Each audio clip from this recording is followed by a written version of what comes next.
Welcome everybody to another edition of the C3 Friday Free for All, the show that is for fans by Panther fans. If you would like to be a part of the show, join the link that I have pinned to the top of the Streamyard, or the top of the YouTube chat rather, the link to the Streamyard in the top of the YouTube chat, the top of the Facebook chat. We appreciate each and every single one of you for spending your Friday evenings with us. And happy Easter to everyone who celebrates, to everyone and their families. This is a weekend to eat good food, be by family, and celebrate how you celebrate, man. We appreciate you all for being here. And the draft is upon us, boys. It's here. This is the last free-for-all before the Carolina Panthers make their selection at number 8 overall. We're going to do it with some of my favorite C3 faithful. First up, my man, we never do a free-for-all without him. We got Jake the Snake back on the free-for-all. Jake, what's up, dude? I'm doing great. You know, I can't have a great Friday unless I'm on here spending my time with y'all. And happy Easter to everyone. Happy Easter weekend, I should say. Yes, and let's get into it, y'all. Keep pounding. Let's get into it. Keep pounding. Next up, my man is back on the free-for-all after a bit of a hiatus. And, man, he's just in time to talk about this draft. We got Trigger Smitty back on the free-for-all. Mike Clemson, brethren. What's up, dude? Yo, Trig, I got you. Yo, Trig, you there? Oh, I'm not hearing you, man. I don't know. Your volume's not coming through. Come out and come in, and we'll get you in. Let me go to my man Alex. In the meantime, Alex at 1-4 Panthers holding it down on the West Coast. That's the left coast. Alex, how are you, bro? Yo, Cody, what's going on? Happy Friday, everybody. Just excited to be here. Draft's coming up soon. And we could all just breathe a sigh of relief once we figure out who our 8th pick is. So I'm excited. We will all breathe a collective sigh of relief when we know who the pick is. But we're going to figure it out today. We're going to parse through the tea leaves and see what's really being said about the Panthers' 8th overall pick. We're going to do it with my man, Wes Justin, back on the free-for-all. Wes, what's up, dude? Hi, how are you? Oh, man. Just whisper sweet nothings in my ear, Wes. Go ahead. I don't even care, bro. How you doing, man? Happy Easter. Draft. I'm ready. Yes, sir. Who's not ready? Who is not ready for this draft, man? Hit that like, hit that subscribe, hit that notification bell for every single time the C3 Panthers podcast goes live. Boys, let's jump into this. So this is from Daniel Jeremiah. I'm going to read this, and then we're going to open up the conversation to everyone. The question was, seeing a lot of Jalon Walker and a lot of connections with the Panthers at number 8, why is he a good fit in Carolina? And if he's not the pick, who are some of the other options? First, Jeremiah says, first of all, they're a team that a lot of people around the league expect is trying to get out. There's a decent number of needs still left on the roster. Can't they parlay New Orleans' need for a quarterback into scaring someone up in front of New Orleans? I don't know if they can pull that off, but at least there's people around the league who think they're going in an effort to do that in Carolina. Something interesting to keep an eye on. For me, Walker, when you get to a defense that's dead last in points, yards, rushing yards per game, tied for 29th in sacks, 3rd in pressure rate, he helps all those areas. He's an impactful player. You can move him around. He would just add a really explosive element to their defense. I would love to see if they could play him off of Derek Brown and be able to kind of let him get some shots up some of those gaps that are going to be vacated with all the attention that Derek Brown requires. I think he would be a fun fit there. Plus, from a leadership standpoint, a culture builder, he checks those boxes. So that's why I love the fit there. If he's off the board or they decided to go in a different direction, I think you're just trying to find impactful guys on the defensive side of the football. And that's why I'm just looking at edge rushers, defensive tackles. You could look at corners. How do they feel about corners in the draft? I'm a Jade Barron guy. I love him. I think he would be nice, athletic, explosive piece as well. Get faster on defense. Get more dynamic. They need help everywhere. Boys, my simple question to you, and shout out to James Allen Panther for the 199 saying, I'm ready for Jalon Walker. My question to you is, what are the Carolina Panthers going to do if they had their choice? Are they drafting Jalon Walker with the number 8 overall pick, or are they trying to move back and let someone trade up in front of New Orleans and us potentially get some more draft capital in the process? Boys, what say you? It's a free for all. Boys, jump on it. Well, I think their number one option that they want to do, Dan Morgan does. I think he wants to trade out of the 8, but if he can't move out of there, using the word stuck, as he said, he's stuck at 8, which I think everybody's stuck until they move out of there. But I think that's their number one move that they want to do is move out of that pick. But if they can't, that's the pick, y'all. I'm sorry. Jalon Walker is going to be the pick at 8 if they stay there. Yeah, it's really looking that way, man. I really think that they're not even going to try to move if they have an opportunity for them. I kind of think a lot of this is maybe some smoke screens. Let me see if I got Trig's audio back. Trig, can I hear you? Yo, Trig, what's up? Hey, Trig, you're going to have to exit the Streamyard and come back in. I think he did try. Let me go to my man Cole back on the free-for-all. Cole, what's up, dude?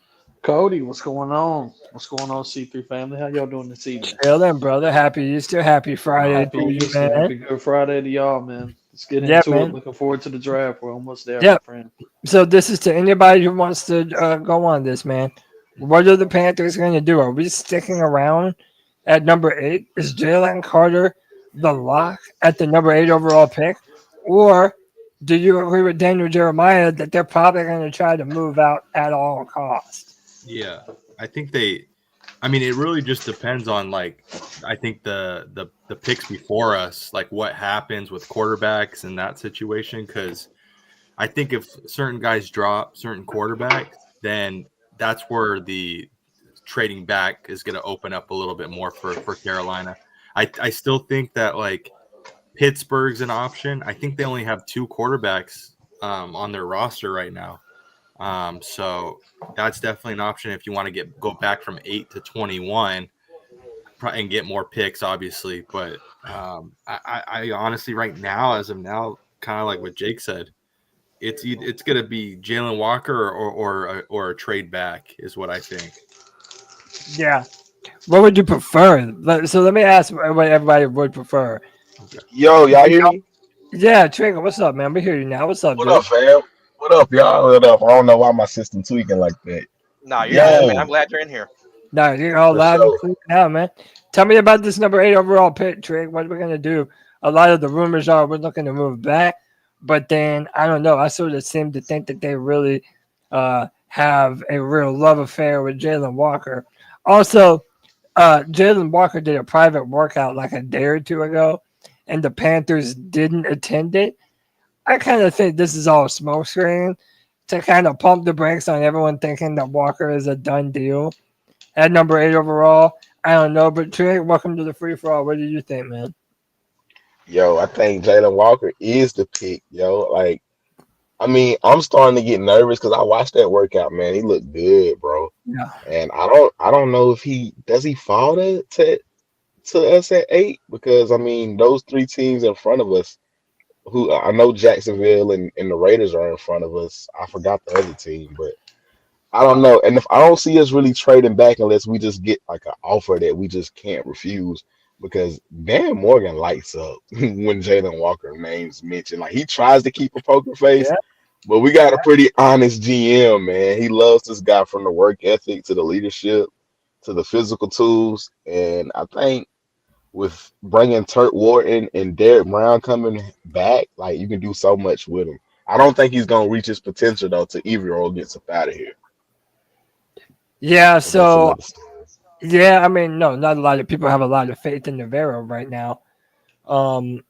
But like that article was saying, Walker does so many different things for the Panthers. And we need all of them, man. Like, we need better run defense. We need a pass rusher, which, by the way, Dan Morgan said that he is a full-time outside linebacker in the Panthers defense. To me, that sort of confirms what I said, that a lot of people are not going to deploy him the same way that Georgia did. Like, he really is a Micah Parsons type of player to me. His last year, he played a lot of off-ball linebacker, but to me, they're going to look to move him around. So let's sort of run through this. What does need to happen for a trade to occur? Because I think Shedeur Sanders has to fall to the Raiders in order for the Panthers to even at least start to get phone calls on potentially being able to trade out of that pick. And that's a big if, man, because we really don't know if someone like Shedeur is going to be falling, or if someone is going to draft him with those top 7 picks, or if someone's going to move up even past us further. I don't know. And then I really don't know what other teams are looking to draft Jalon Walker. Because to me, it's probably the Jacksonville Jaguars and the Las Vegas Raiders that would even be in the running to take him. And I sort of think Ashton Genty is going to be drafted by the Raiders. So I agree. As of right now, I really don't see a scenario where Walker doesn't fall to us. Maybe I'm wrong, but it almost feels like destiny at this point. Yeah, I think Jalon Walker is going to be there at 8. I mean, not saying that it ain't an impossibility that he gets picked before then, but I find it hard to believe he gets picked before he gets to us. And Shedeur Sanders, I think he has to fall to actually us. He has to get past the Raiders. Like, we have to be on the clock for us to get really a bunch of phone calls about him. But, yeah, I think for sure Jalon Walker's going to be there at 8. Yeah. Justin, what are you thinking, man? Is this a done deal, or are the Carolina Panthers trying to move out from that pick? How are you seeing this, man? Yeah, I think it's a done deal. Rumor has it. I know the Saints are looking at Shedeur and all that stuff, but if Jalon makes it to them and Shedeur don't, they're taking Jalon. So I don't know. I just feel like they've already talked enough about him, and that's pretty much locked in for me. I think it's Jalon, honestly. Yeah, and to come on what Trig was saying too, they don't hide it very well. No, Dan Morgan, Dave Canales, when he did that interview with Kay Adams, he was gushing all over, man, talking like he was talking about a high school crush. There's a lot of people in this building that I know like Walker. They like the leadership. We got Christian back on the free for all. What's up, dude? How's it going, everyone? I wanted to get in on this last Friday free-for-all before the draft. It's my favorite time of year, especially over the last few years when we've sucked for so long, and this is the only time I actually feel like we have some hope right before the draft. Because then, half of us get pissed after the draft. But yeah, I was actually going to talk on that, man. If we take Jalon Walker, or if someone trades up in front of us to take Jalon Walker, this entire fucking team and organization needs to go through some PR fucking training or something, dude. They showed too much of their hand. They did it last year with Leggett, to where even Bryce's dad was fucking tweeting about him. Dude, this is just ridiculous. It's got to stop, man. Like, they need to have a better poker face. Yeah, we're really not good at hiding who we love, to the point that so I have some clips up from Jalon Walker's pro day / private workout or whatever. And the Carolina Panthers weren't in attendance. And Christian, to be part of it is like, hey, we're not as in love as you think we are. Please don't take him at 6 overall. Because, boys, y'all tell me what you think. I think the Panthers are going to be feeling, to quote Dan Morgan, stuck if they get to a point where Walker is not on the board and they don't have an opportunity to trade out. You know what I mean? Like, they might really be stuck. And we really don't know who their number 2 is. Like, we know who some of their official visits are. We know they've met with Tet McMillan, and there's a whole portion of the Panther fan base that is in love with the idea of drafting Tet. But I really don't even know who number 2 to the Panthers would be. Well, how are you all assessing this situation right here, man? Like, are the Panthers kind of showing their cards too much, or are they making it too obvious that they do want to trade back? Whoever wants it, jump on it, boys. Look, I'll start. I mean, I don't know. I can't tell if they learned their lesson after last year or if they're making the same mistake. So it does sound to me like they're very interested in trading back more so than just the standard we'll hear offers. As I think we'd all agree if we heard Dan Morgan's press conference. But I don't know, dude. I think there's a chance that Jalon Walker will be gone before Mason Graham. And I'm not a huge fan of Mason Graham personally, dude. I think I'm not going to try and sound like a fucking scout expert or anything. I'll just say my opinion is not as high of him as others. And I think some people are starting to realize it, and they're starting to realize the potential of Jalon Walker, and he's moving up. Yeah. No, you're not wrong. I know a lot of people love the dude. And he really, a lot of people are drawing the comparison from Abdul Carter to Michael Parsons, but it's just because they wore the same number and both went to Penn State. Like, there's not a lot of similarities to their game, whereas Jalon Walker, to me, actually compares well to a Michael Parsons. You admittedly you are doing a little bit of projecting because he was an off-ball linebacker and he only had 6.5 sacks.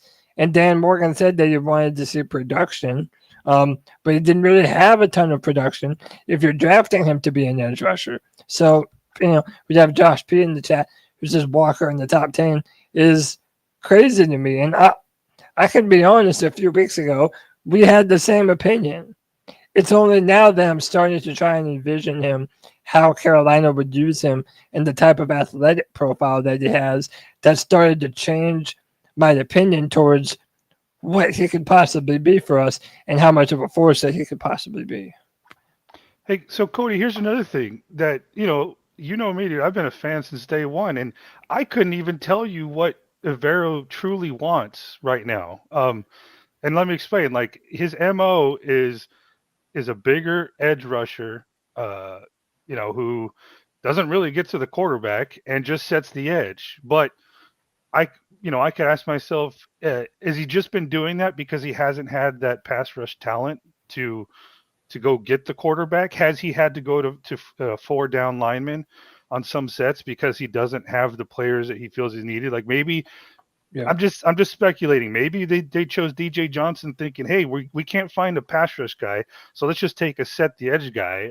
So there's the MO that we've seen, and then there's the possibility of, like, hey, are they ready to maybe get a guy who's just going to come in rotationally and just be a pass rusher type of guy while we develop him to kind of set the edge? So there's that question of what do they like? Because Jalon Walker he's great, man. I love him. He's my second want to have on this team, but he's not as established, as an edge rusher. People are forecasting him to be a great one, but there's that little small, minute question about him. Yeah.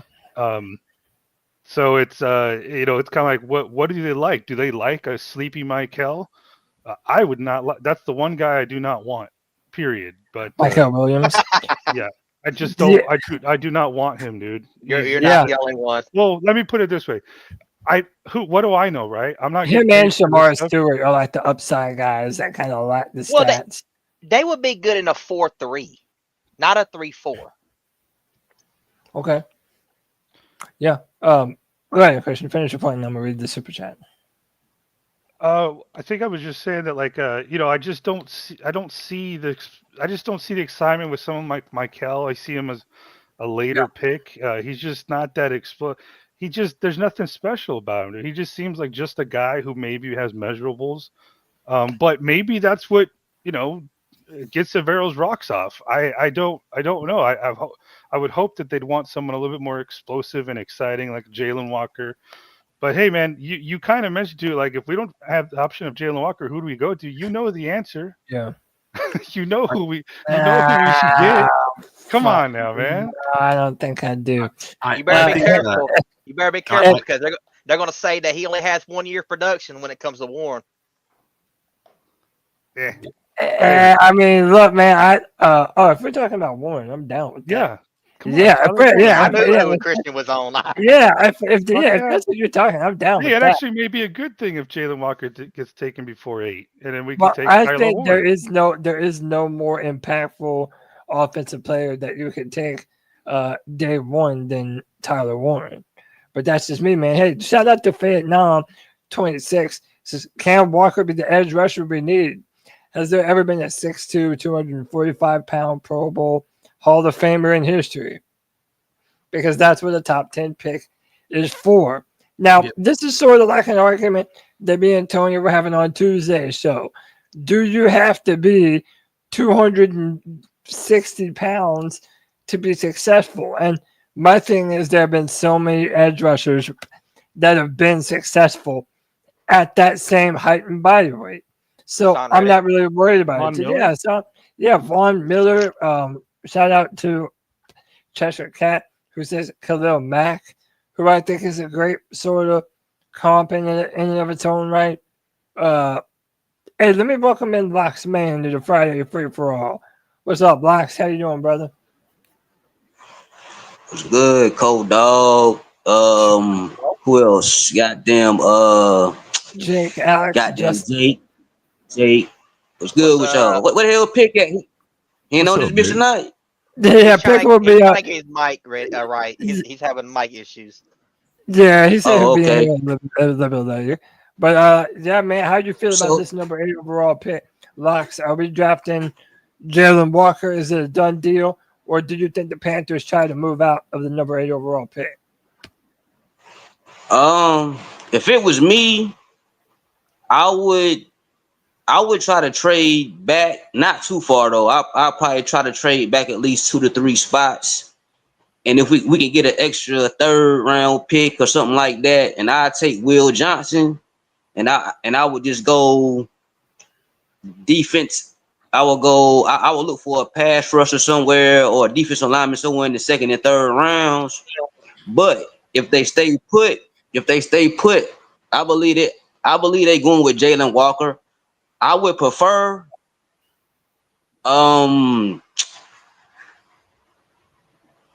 Will Johnson, but from what I've been seeing, it's between Jalon Walker, I think Mykel Williams, and I think Tet McMillan. I like Tet though. I think Tet could be a really good receiver, but I don't think they're gonna take another receiver. So I'm going Jalon Walker. I'll go with Jalon Walker. Yeah. More than likely. Yeah, Cody. I agree. Yeah, go ahead, Alex. I was gonna say, I think a lot of Panther fans, what's going on here is that where we're sitting at right now, that 8th pick, it always like after like those top 5, 6 picks, it's almost like we feel like we're reaching, and we don't want to reach when we're a top 10 pick. We want to make sure that pick is going to be a franchise changing player, and I think that's kind of where we're sitting right now. But I got to be honest, like all the things that I've seen from Jalon Walker, I think there's a lot of upside. I think that guy can definitely be a franchise changer and a leader for our defense. I really do. Yeah. Luke Kuechly wasn't somebody that was like off the charts, somebody that was like, okay, he's definitely that pick. And look, Luke Kuechly's, arguably going to be a Hall of Famer. I mean, he is. He's going to be a Hall of Famer. Right. And I know he didn't make remember, it this year. a lot of people thought that Luke was redundant at the time because we had John Beeson playing linebacker. So, yeah, no, that's a great point. And Thomas Davis. Yeah. Oh, but inside yeah, linebacker. but that was really my point too. That you had Davis, you had Beeson. You really weren't thinking that linebacker was the most pressing need. Shout out to Nirvod for the $5 C3 bomb. Says Michael Parsons is a similar size to Jalon Walker, similar hand and arm size, just 2 inches taller is Walker. No, that's a great point. Like to me, Walker compares to a lot of those guys from a physical perspective. Vietnam, at the time of the combine, Khalil Mack was 6'3", 251 pounds. So maybe he's 270 now, but when he was highly touted out of Buffalo, where he went to college. He was around the same height, same weight. Von Miller is another guy that's sort of in that same range, and it's, to me, it's like, y'all mentioned Avero, and I know a lot of people don't like Avero and don't see him as very long-lived, but to me, you draft a Walker for what he could do regardless of who the defensive coordinator is. Not only is the dude a leader, not only is he incredibly strong, but he's someone that you can deploy in a lot of different ways. Is there any of you that sort of want to try to move him around the field like they did at Georgia? Like, would you like him to have him play middle linebacker on some downs and then set the edge on some downs? Or do you all agree more with Dan Morgan that his primary position is going to be an outside linebacker? I would say at least at first, just kind of have him at outside linebacker. Maybe, when he's more savvy and a veteran, we could maybe, use him in different spots personally. Yeah. But before anyone else goes, I just want to say the one thing, the thing I like most about Walker, and I don't know how to describe it, but he's like that guy that if you're, you want to take him into a dark alley if you're about to fight someone. Like, yeah. I'd take him over Abdul Carter any day. And I know it's not a football field, but there's just something about him that just, I think, is intimidating. He's an alpha. No, I agree. Yeah, he's an alpha male. He's a dude that you want on your team, man. And I like what Canal said, too, is that he's an ultra motivator that people love to play on the same team with him. Let me welcome some more people into the show. He's not on time today, but it's all right. He's allowed. And plus, what's he going to do? What am I going to do? Tell him, hey, Pickle, you're late. He's just going to tell me to shut the hell up. So it's Panther Pickle. Pickle floating out in deep space. How are you? I'm all right. Hope I'm sounding good today. Sound good. Somebody earlier, and I'm maybe an Alex, somebody mentioned about value. And I just want to throw this out here. In this draft, I really don't think a lot of teams feel you're not going to get the value at the pick you're at anyway. Yeah. So you kind of have to just swim with it because you're at a point, there's nothing else you can do. It just reminds me a great deal of the 2019 draft. Okay. And some of the other drafts of years gone by, that there's not a lot of quality people. And quality is a bad term especially if somebody from the draft's actually listening. They're like, well, up you, man. But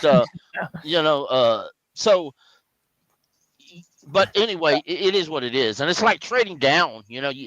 Some people talk about trading down.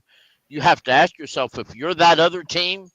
I got in a conversation today with a Steeler fan, and he's like, we need a quarterback. He said, I personally like Shedeur Sanders, but if I'm trading with the Panthers, what do you want? And I said, well, you ain't got a second. I'll take a third and your first round pick next year and maybe something else. He goes, but I don't like Shedeur Sanders good enough to give you my first next year. That's going to be a better draft than this year. I couldn't argue with that, folks. Not at all. So, and another thing that people aren't considering, Pickle, I said this yesterday in the spaces. I don't know if anybody's watching the Gruden QB school on Barstool now. Yeah, dude, ESPN's so stupid for letting that show go, because it's an awesome show. He does like an hour-long thing and does like a full profile on these quarterbacks, but there's a lot of deep quarterback talent in this year's draft. The problem is they're not named talents that everybody's talking about picking in the top 10. But Jackson Dart, Tyler Slough out of Louisville, Jalen Milroe out of Alabama, the kid, I keep forgetting his name, from Notre Dame. He played Riley Leonard. Like, there's a lot of deep quarterbacks in this draft. So to Pickle's point, if you don't love Shedeur Sanders and you need to get a quarterback, there's going to be some available later on that you're going to have an opportunity to draft. And to me, that doesn't bode well for the Panthers, looking to move down and get some form of draft capital. Let me welcome Evan back on the free for all. Evan, what's up, dude? How you living, man? I'm doing pretty good. Less than a week away from the draft. Yeah, buddy. Getting excited, ready to see who we pick. And at this point, honestly, it does seem like it could be Jalon Walker, but there's some guys now that I'm seeing out there that I wouldn't mind us taking either, honestly. Yeah. Oh, there's a couple I wouldn't mind taking. I just don't know how directly linked to a lot of them we are. So, for example, we all know that we met with Tet McMillan. And then I saw something that maybe the Panthers are interested. Yeah, I would not like that pick if I'm just keeping it a buck with y'all, man. Can I say something about Tet? So, whichever team picks him, their fans are going to have to trust that the organization has a plan for him and a vision that he would fit their system, because he's kind of like a love him or hate him, dude. Like some experts have him like in their top 5 overall. A lot of them have him like late in the first round, in the 20s. So I liked him a lot at the beginning of the season. And I think a little bit of that had to do with the fact that I thought that at that time, I felt he would be a good pick for us because Bryce was struggling getting it over the top of the secondary, and we could have used someone like that. But I don't know now, man. Like I don't. For us, if they take him at 8, I'm gonna have to trust that they see something in him. I'm not mad. No, I don't need him. All right, go ahead, Drake. Tell me why. I mean, because you're going to be able to get better value from what you'll get from Tet later round guys, like with Jalen Royals, the guy from Higgins, which I think he's going to turn into a late round first guy. But Noel, I mean, those guys are going to come in and provide a decent spark for us on offense, because we don't really need a Tet. We have a big body wide receiver in XL. Like, they're pretty much almost the same type of guy. I mean, Tet's more skilled, XL's more of a physical freak. But with XL, with Coker, we need a speed guy that can catch the ball, somebody that can help on the return team. You don't have to spend that on the first round receiver. Yeah, that's been my thing, is like if you're the Panthers wanting to draft somebody to take the top off the defense and have a differentiating skill set than what we currently have on the team, then Tet McMillan is not that. Like, unless I'm tripping. Like, I mean, the dude's not a burner. Maybe if you consider, I don't know, not every over-the-top guy is a burner per se, but I really have my doubts on how he holds up against press man coverage against some of these elite NFL DBs. And I know I'm not the only one who thinks that about him, too. Just run with the guys we already got. Add a speed guy. They're going to be way better. The receiving class next year and the next 2 years, next year is going to be better, but the year after that, it's going to be one of the best drafts in a long time. So, I have to force it. With that said, dude, I do think we need a receiver. We got an old Adam Thielen, Xavier Legette, and Coker, and that's pretty much it right now. Adam Thielen's our number 1. I would like, sorry, I don't know I forgot your name, man, but I agree with him. I think we need a speedy, twitchy wide receiver to complement the current room we have. And if you're looking for big guy, watch out for Savion Williams once he starts getting some chances, man. That guy is like the same size and is explosive as fuck. And then like you mentioned, Jaden Higgins is another guy too. So again, I wouldn't necessarily like the pick right now, but all I was saying was I'd have to try and trust their vision if they were to take them. But I agree. And guys, we need to keep an eye on Jalen Lane. The Panthers like him. He's a late round receiver that plays special team. He's been they've had multiple contact with him. He's been brought in for a visit. That might be the speed, twitchy guy that nobody's talking about that we like, that we're keeping under the rug. Because we've only brought in 3 receivers, and he was one of them. I agree. And didn't he run like a 4-3 or something, Jalon Lane? The dude's a burner. Yeah, he's a burner. His dad is a legendary coach up here where I'm from. He's a coach's kid. Yeah, he run a 4.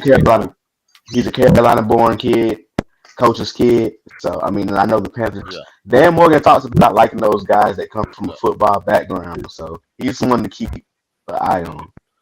Right. He doesn't have a. I don't want to be me. He doesn't have an extensive college. He doesn't. But at the same time, he's from Clover, South Carolina, and he went to school at Virginia Tech. So, Virginia Tech. I guess you got to go where you got to go. But nonetheless, I think this is. I think late. I think second to seventh is where you're going to get a wide receiver. But I'm not really out for the big possession receivers. I've got some good tight ends for that.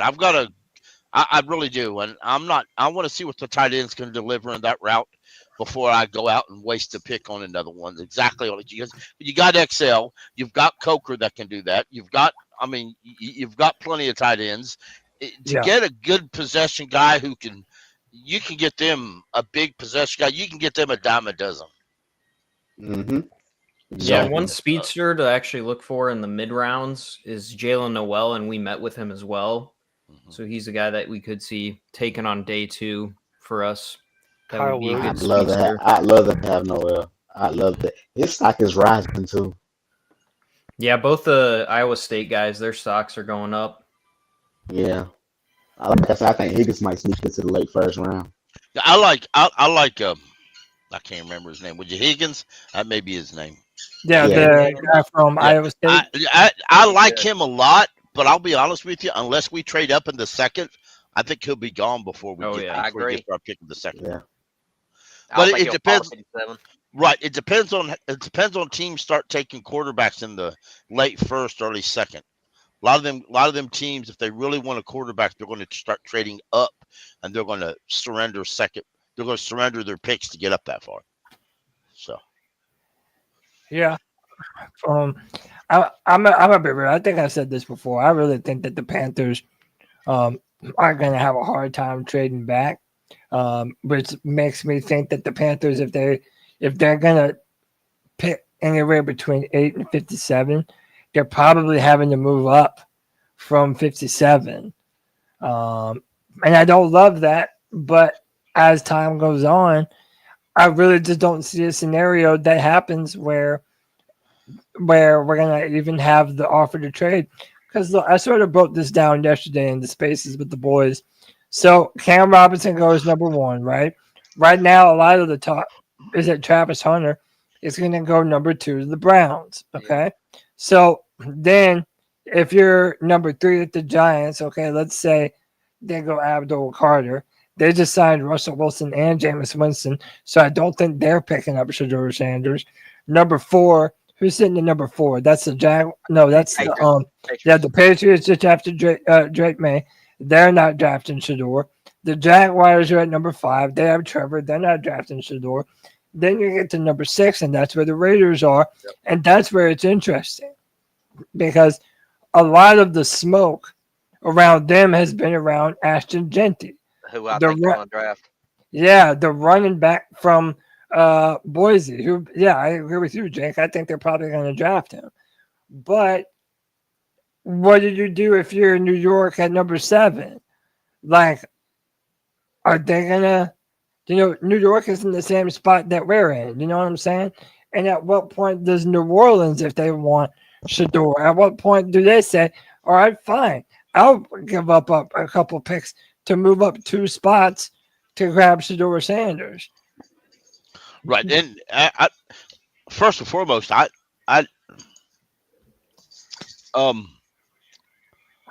heard today that New Orleans probably, honestly, that New Orleans is more impressed with Jackson Dart than they are Shedeur Sanders. You guys want to hear my theory? There's a lot of folks in the league. If you listen to enough XM NFL radio, and sometimes certain people listen to it way too damn much because that's all they got to listen to. But and unless they want to hear WFNZ talk about the Hornets for 24 years, it's stupid because that team, that'd be like talking about the Browns for 24 days in a row. So, Damn. or worse, probably worse, probably a little worse. The Browns have probably been successful since the Hornets. I wouldn't wish that on nobody having to talk. Yeah, that's a good, interesting topic. Somebody tell me who's won and who has made the playoffs the first, the Browns, the Jets, or the Hornets. Dude, the Hornets. That's not even. Oh, that's right. I forgot. The Hornets have never made the playoffs. Yeah, that's not even. Yeah, God. Anyway, back on to what we need to talk about. Yeah, I don't know, man. Yeah, maybe I'm wrong. I just think we're gonna have a tough time trading back. Does anybody? I 100% agree. I think I think we have an interest to trade back, but I think other teams are going to basically look at the board and say, why? Why do I want to give up picks for that? I can get that here. Right. I mean, it's definitely not a secret that we want to trade back. I mean, I think Dan Morgan has made it obvious that we want to trade back. But and here's the thing with trading back, man. I got to say something to some fans out there who are. I love you. I do. I'll talk to you like you're my brother, though. I think you're fucking stupid sometimes when you're throwing out fucking trade scenarios that include next year's first, and like just a fucking haul that has nothing, and you're referencing a trade chart that must not exist because it's nowhere to be found. And then even local reporters in Charlotte, 99 The Fan, are reporting on that. And it creates this fluff that other fans hear. And then we think that we if we end up trading and we don't get that haul, we think we got fleeced. That is so annoying to me that if you're looking at, let's say, if a team needs to make up 600 points to trade up to our pick and this scenario gives them 1,600, like what kind of fucking world is that? If in my opinion, if we move past 20, you have to get a first. I don't care about the trade chart or anything like that. If you move that far back past 20, it has to be a future first round. Okay. It just has to be. No, I know, but what you're saying is different. Like I agree with you. Like you almost feel like you have to come back with something. But if you were to say, according to the chart, this is what the haul would be, that's where I draw the line. I'm like, no, dude, you're fucking wrong. The word Christensen, in my opinion, is the chart. Because, see, on Spaces the other day, we had a conversation. I brought up a chart, and Dee's brought up an entirely different chart that he got off Spotrac. And I'm trying to find that, and I can't find it. Anyway, his chart, trade chart, value chart, was several points different from mine that I got off overthecap.com. And over the cap, for example, the Panthers value is 1,900. The eighth pick in the first round is 1,946. Now, if somebody knows where it's at, look at the value chart 1,800 on Spotrac. Well, the one I go to it's 1,800. Exactly. Yeah. So it varies, and a couple years ago, I actually chatted with the guy on Over the Cap and asked him this, and he said the value charts are based on how the person who owns that website interprets it. Right. So to your point, some of these radio folks don't need to read every damn text they get. That's why I stopped listening to WFNZ.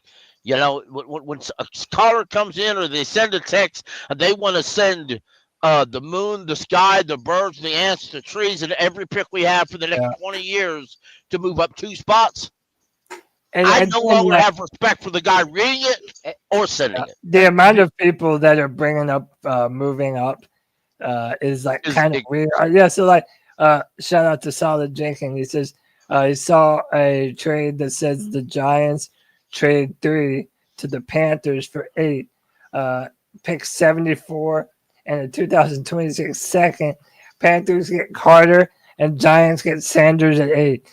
I would not be a fan of that, man. What a We are stupid- not one edge rusher who has no speed to power Yeah. away from being successful, dude. Yeah, and some of these folks, do yourself a favor. If you turn on Mel Kiper and Mel Kiper says this guy's great, this guy's super great, this guy sucks, then you turn it to NFL Network and Jeremiah says this guy sucks, this guy's going to be okay, and this guy's great. Just turn off your TV set. Just turn it Yeah, off. well, and also, Just go ahead, Jay. go play No, golf. I was just gonna say, I think every team has different value or what they think their pick is valued, right? Right. I don't think they Exactly. they I definitely don't agree use with a that. chart. They don't use I a don't. chart. I don't. Yeah, I don't think teams Well, use charts. I think the fans teams, charts. the NFL teams, they do use charts, but it's completely different value than. Yeah, it's not one that you're Well, going to find. not only that, Right. I'll tell you another scenario. What affects that is what player's going to be there at their pick. That also changes the value of that pick. Yeah, the market changes and competition changes it as well. And since I started this, just so I fully clarify, is that my issue isn't thinking about it, wishing it, or trying. My issue is the outcome that happens after that, because a lot of us see here on the social medias how people in your own circle start freaking the fuck out because they think we got fleeced. And they start talking about how this fucking organization's a joke and how we're not a serious team. And all Dan had to do was this and he got fucked. And to this day, I just saw another one. They were talking about the Brian Burns trade. Like, that's why I get a little pissy, because one little fucking idea and someone mentioning like, this is what the trade should be. Like, dude, okay, I know we wouldn't want to do it, but going from 8 to 21, you're looking at a second and a third. And that's pretty much about it. And maybe you could build that up a little bit if there's competition to get that. I pick don't as well. know, Christian. That's a No, long that's just way. according to the chart. Right. No, I hear you. Yeah. I'm saying like for any chart that doesn't tell you that we should be getting a first round pick to go from 8 to 21, like that's absurd, man. That's a crazy it's the chart. Yeah, like, that's a wild. Like, dude, if we're moving all the way back, we better fucking get a first round pick out of it. You know what I'm saying? Like, that's crazy. I agree. That's a long way to go back for just a second and a third. But I don't know. I didn't make the chart. That's just the one that you Google it. Like I can't even find the one that Pickle was working off of. It's I can send it to you. It's on Over the Cap. If you go, I'll tell everybody. If you go to overthecap.com, then you go to draft, and then you'll says trade value chart. But you pop that open, and if you really don't pay attention, it's at the very top of it. It says the concept for this research was use NFL salary data to projectively grade every draft selection from 2011 to 2015.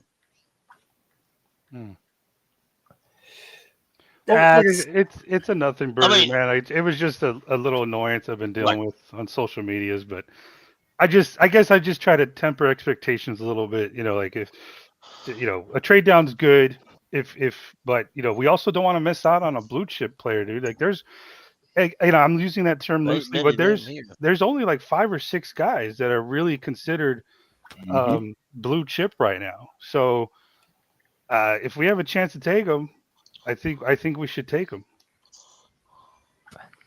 Yeah. No, I mean, there's a bunch of players. See, that's one of the things I don't like about the draft is that I do find all these players every draft cycle that I would love to have on this team just to watch them go and ball out somewhere else. It's one of the more annoying parts of the draft. But no, I agree. And by the way, I'm looking around the internet just while we're sitting here. Joe Person thinks that Walker is the pick. Like, I agree, man. To me, this is so not a well-hidden secret. I think that Walker is the pick. I don't think that we're going to be able to trade out. I think that we're going to have to trade up. And I think that really pisses off Dan Morgan because I don't think he wants to wait between pick 8 and 57. I don't either. Is there, hey, by the way, hey, it's a free-for-all, boys. Y'all jump in. Y'all don't have to just Be silent. Say what you I want. mean, I Is there think any? the Jets are like a big competition for Jalon Walker. Like, didn't they just hire a defensive coach? Yeah, they just hired the guy from Detroit. The dude that just pulled off Aaron Aaron Rodgers. Glenn. If y'all this offseason, the Panthers hired a guy named Eric Egger. Okay. Now his job title, guy? yeah, his job title is Vice President of Football Analytics. He created a site that is still up and running. He no longer owns it. He had to sell it to get the job with the Panthers. But he sold it to his best friend. His best friend was talking on the radio this week, talked about Eric. And he's a big analytics guy. If you go to a site called Summer Sports, SUMER sports.com, it'll take you to a draft guide. It takes you to a few other things. But remember, our top chief analytics guy created this site. And if you don't think they're talking to him about analytics, you're wrong. Yeah. What's the They're site? talking to him Summer about Sports? Summer Sports. SUMER sports.com. Sumer Sports. Sumer Sports, Summer Sports. Whatever. This is the I website. I thought he Bro, was. No, that's not it. Me and Jalon Walker. I posted in the chat. Me and Jalon Walker, our birthday is 2 days apart. I like him even more. What's up? February baby's on point. No, this dude's a beast, man. Like there's no. So I pulled up this Dan Gibbler's, draft guide, and yeah, it's actually really cool. But a lot of people are the kill person came out. Walker to be the pick, or that he thinks. right. I think Jalon Walker is on their if they get stuck list.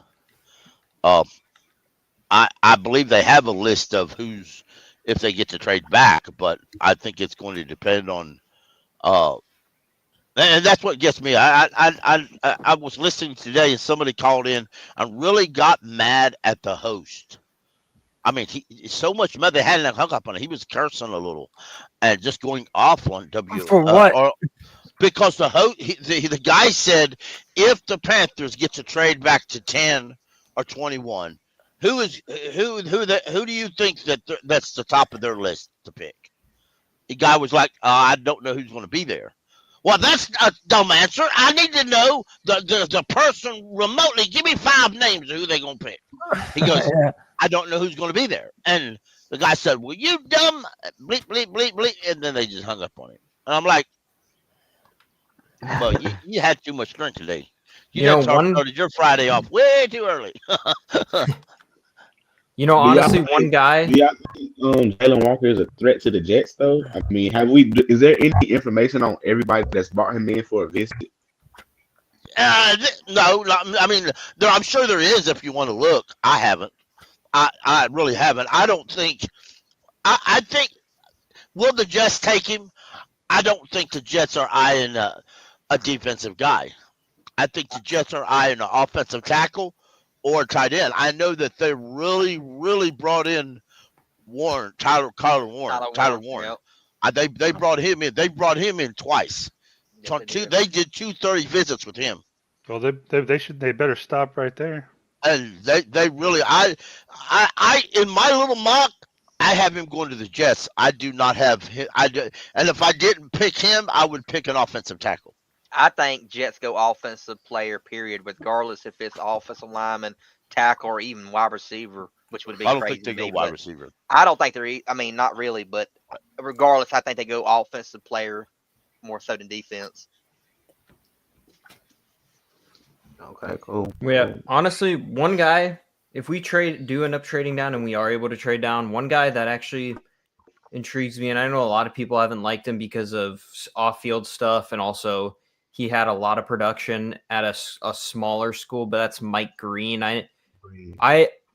He's actually kind of intriguing. Just the fact, I mean, apparently, like all that sexual assault stuff isn't true. He's But not been convicted of anything. He has no charges against him. He is a free man. There's nothing. And I agree. The dude is one of the very best edge rushers in the draft, if not maybe the best. But yeah, go ahead. Yeah, and somebody in one of our chats mentioned like a few days ago about like they want a guy with production. Well, there you go. Even though like he's a small school guy, if you want a guy with production, go for him or Ezeraku. Because if you want an edge, those are the two most producing guys in college this past season on the edge, and it's. I wouldn't mind either of them, to be honest, in a trade down scenario. I really like both of them. I think they would be really good additions to our room, and it would. I mean, the production's there. I haven't watched too much film. I like Ezeraku. Mike Green is okay. I don't think the Panthers have brought him in at all. I don't think they've even talked with him. Haven't we met with I just don't think he's on their list of targets, so I really haven't dwelled too much into him. Yeah. You know, if they draft him, I'll say, well, looky there, then I'll just dive in there and figure it out. But because I know people that dwelled into him. Kyle, for example, likes him and has dug a lot of info into him. I'll depend on them guys to tell me all about him. But I don't think. I'm not a fan of the Johnny Come Latelys. You know what I'm saying? I'm just not. I'm not. If they tell me of a guy 2 months before the draft, and I have to say, who the hell is this? And I ask a whole bunch of people, and everybody's like, who is this guy? And nobody knows who he is. I don't have a whole lot of high hopes he's going to be successful. Is that wrong? Could be, but it's not the first time I've ever been wrong either. You know, and I actually got a question for everybody, and anybody can jump in on this after I ask it. But what do you guys think of Jalon Walker as a player? If he ends up being, when he's in the league, ends up being mostly just an inside linebacker. That's how we actually use him. Instead of like he doesn't not. It could be because he didn't end up working out at edge, or they really actually want to draft him for his ability to be an inside linebacker and being a guy in coverage or spying the quarterback. Hey, me personally. Oh, my bad. Go ahead. No, I mean, go ahead. Sorry. No, go ahead. You good? I go after you. Okay. I would say honestly, like that's one of the great things about him is that if he doesn't, he's got that ability to move inside. But I would definitely not draft him to play inside. I'm sure there are other people who would, but not. I'd like to play him at edge for sure. Give him a chance there. Yeah, I think. Or wait, you can go. I know somebody was going to go after you.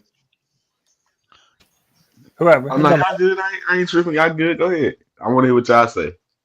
All right, I'll just interrupt since people ain't figured out who wants to go. I'll just go because I'm like that. I go. No. Locks will go. I go. Look, I see Jalon Walker. Like I'd rather have him as the inside linebacker. I don't necessarily see him as an outside linebacker from everything I've seen. I think he will be better as a Michael Parsons type of usage. Like you put him in the inside, then sometimes you can put him on the outside. But I think his main position will be on the inside, not outside. That's what I think of Jalon Walker. If it's up to me, I'm going to play. I'm going to play him on the outside because in a Vero scheme, he often takes his outside linebacker and drops him in coverage. And even though traditionally in a 3-4, you rush an outside linebacker because that's what you do in a 3-4. That's why you're lined up in a 3-4. But Mr. Ivero likes to drop outside linebackers in coverage. And so to me, Jalon Walker is a guy who can play inside or out. I would line him up at outside because that way when he does drop in coverage, he can handle himself. Okay. Not all outside linebackers who are listed as pass rushers can handle themselves. Just because they line up at outside linebacker don't mean they really are an outside linebacker. But to be honest, if I was drafting him purely as an inside linebacker, I would probably take Jahad Campbell from Alabama before I take Walker if I'm drafting just an inside linebacker. But where we're drafting him as a tweener type guy, I believe I would take Jalon Walker.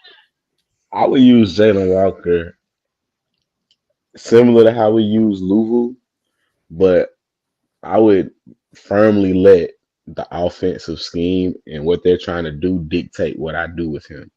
Would I move him to edge? Would I let him play off ball linebacker inside? Dan Morgan even mentioned, and I've seen this on his tape as well. The guys play. I've seen the guy get in at 3 technique. Like he can do everything. So it's based on really what is the offense trying to do that'll dictate what he does. But I'm really hoping we get away from this 3-4 scheme, man. I don't really see him as a Oh, I 3-4 like guy. that. I like do that not. idea a lot. I do not like. I do not like. I mean, what I see from the Panthers with this personnel is a 4-2-5 big nickel defense. You put two safeties back there. You put JC and Mike Jackson, Shaw Smith Wade at nickel. You put Traven Wallace and Jalen Walker as the two linebackers, and you put your best 4D lineman on the field, and you go play ball. Yeah, I mean, I because agree. it's a pass first league. The 3-4, we don't even have the guys for the 3-4. Even if we do, I mean, just run the 4. I see him playing. I would rather him play behind Derek Brown and Turk Wharton and be able to run free when he's blitzing, as opposed to be playing on the edge, going 1-on-1 with left tackles every play. I just feel Right, like that's selling him short. Not saying he right. can't do it because his dip is amazing and he has really violent hands. So he can do it, but I just think he would maximize running sideline to sideline behind. I mean, can you imagine trying to run up the middle and you don't know if you're running into Derek Brown? And if you don't run into Derek Brown, you 1-on-1 with Walker every time, or you 1-on-1 with Wallace. That's Yeah, how you stop. that's what Daniel Jeremiah was saying too in that little blurb that I read earlier too. He thinks that them Walker and Derek Brown together could be a nightmare matchup for offenses. I hope so. I hope so.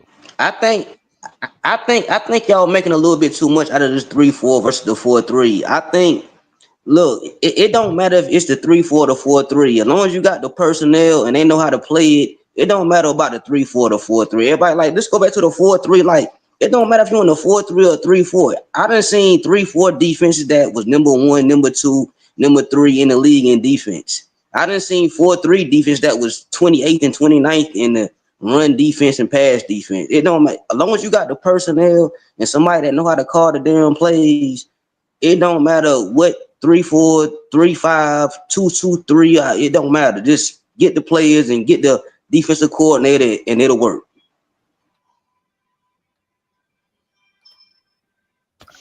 No, I agree. And like to be a good player shouldn't necessarily be so dependent upon scheme. You know what I mean? Like if you're a 3-4 outside linebacker, maybe because that's a certain type of body type. But to me, Walker is somebody that can play in no matter what type of scheme that you're looking for him to play in. I So think that's why I'm not really too worried about Rivera. Even still, he was able to use Frankie Louvu pretty well. So, to me, I'm not necessarily worried about that too much. But the main issue with the 4-3 and the 3-4 is that we've seen the 4-3 for us for so long and how well it worked for us for the most part, and we just ain't seen the 3-4 work out for us yet. And I think that's the main issue. It's just we Yeah, have not seen the 3-4 work out for us yet. right. I think, Jake, in a lot of ways, you're right, because if we was to go into the playoffs and win a couple playoff games in the 3-4, we would probably feel a little more comfortable about it. Or if the very least our defense would come out and stop the run and look competitive in a 4-3 in a 3-4, maybe that would help. But as all our memories of successful Carolina Panthers defense was in a 4-3.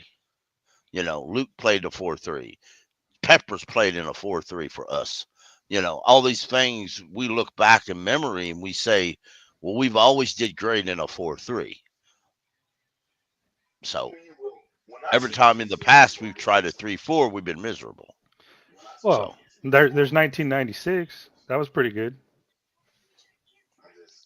I don't remember 1996. Kevin Green, Lamar Lathan. Yeah, you do, man. If I think about it hard enough, I probably could. I know I don't. I wasn't born yet. Well, No, dude, let's hope. that was a pretty badass 3-4 defense. Yeah, but Christensen, if you look back, it wasn't like we drafted and developed them guys. Them Right. guys was already developed. We just picked them up, and I mean, we got a cheat card because we were just starting No, as you're a right. team. Yeah. You know. No, but you're mean- you're right. I mean, I had to mention it, but you're right. Yeah, I Like, most understand. of our success has always been in the 4-3. Right.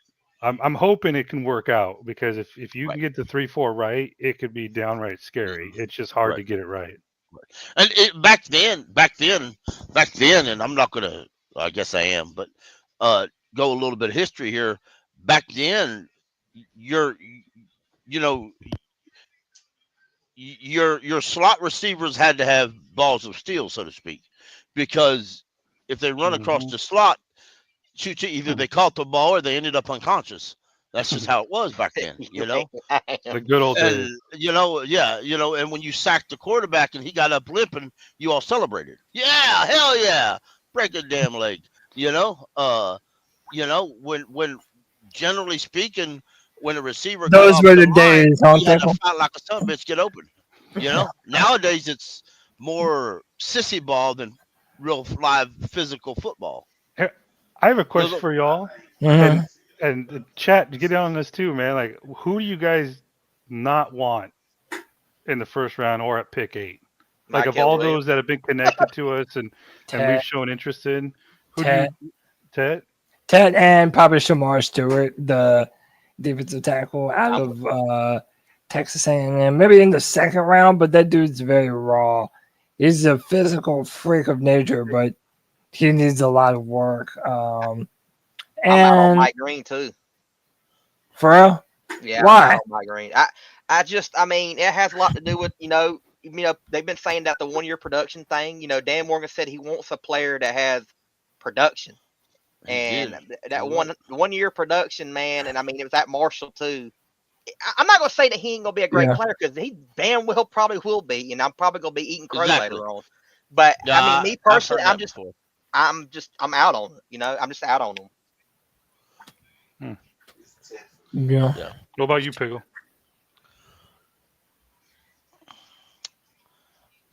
Pickle, did you No, provide I heard the question. I'm not out on Mike Green. I just don't think he's in our ballpark, so I haven't dwelled too much on him at all. I haven't looked at his stats. I haven't done any. I did a little bit of film study just because the guy I was doing the show with at the time wanted to look at him, so we did. But again, it was against Marshall. It was Marshall against a few teams. You can look up one school where he actually took on good talent. If you can only show me one competitive team that Marshall took on and he looked good for one game, I got to say, okay, why would I be taking him in the 8th with the 8th pick overall then? Mm-hmm. You know what I'm saying? And it's not, by no way, it's nothing against him. I just haven't seen enough for me to be impressed. No. Right. And not only that, I don't even think we've had any talk. I know we haven't had a 30 visit. Echo. Yeah, there's a bad echo. Are we good now? I think we're good. Yeah. Cody didn't mess everybody up. That wasn't me. You get the blame for it anyway. You hope. Nah, hell, I thought it was me. I got scared. No, I wonder what his stats are anyway. Now y'all got me confused. I just had it pulled up. Okay. I think I still might have. Nope. Hold on. Damn, I had it pulled up. I got it.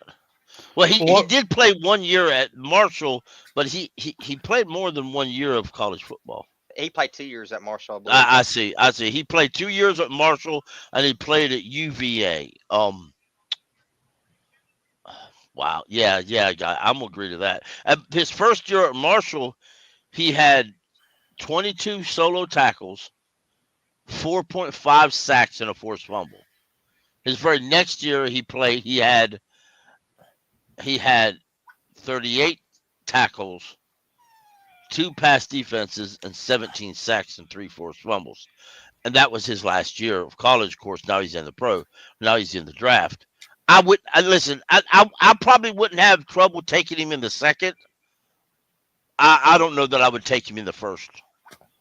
Oh, he'll go in the first. If all I was looking at was the stats, right? If I was just doing a stat film, if I didn't pay nothing else, I mean, he's 6'4", 248.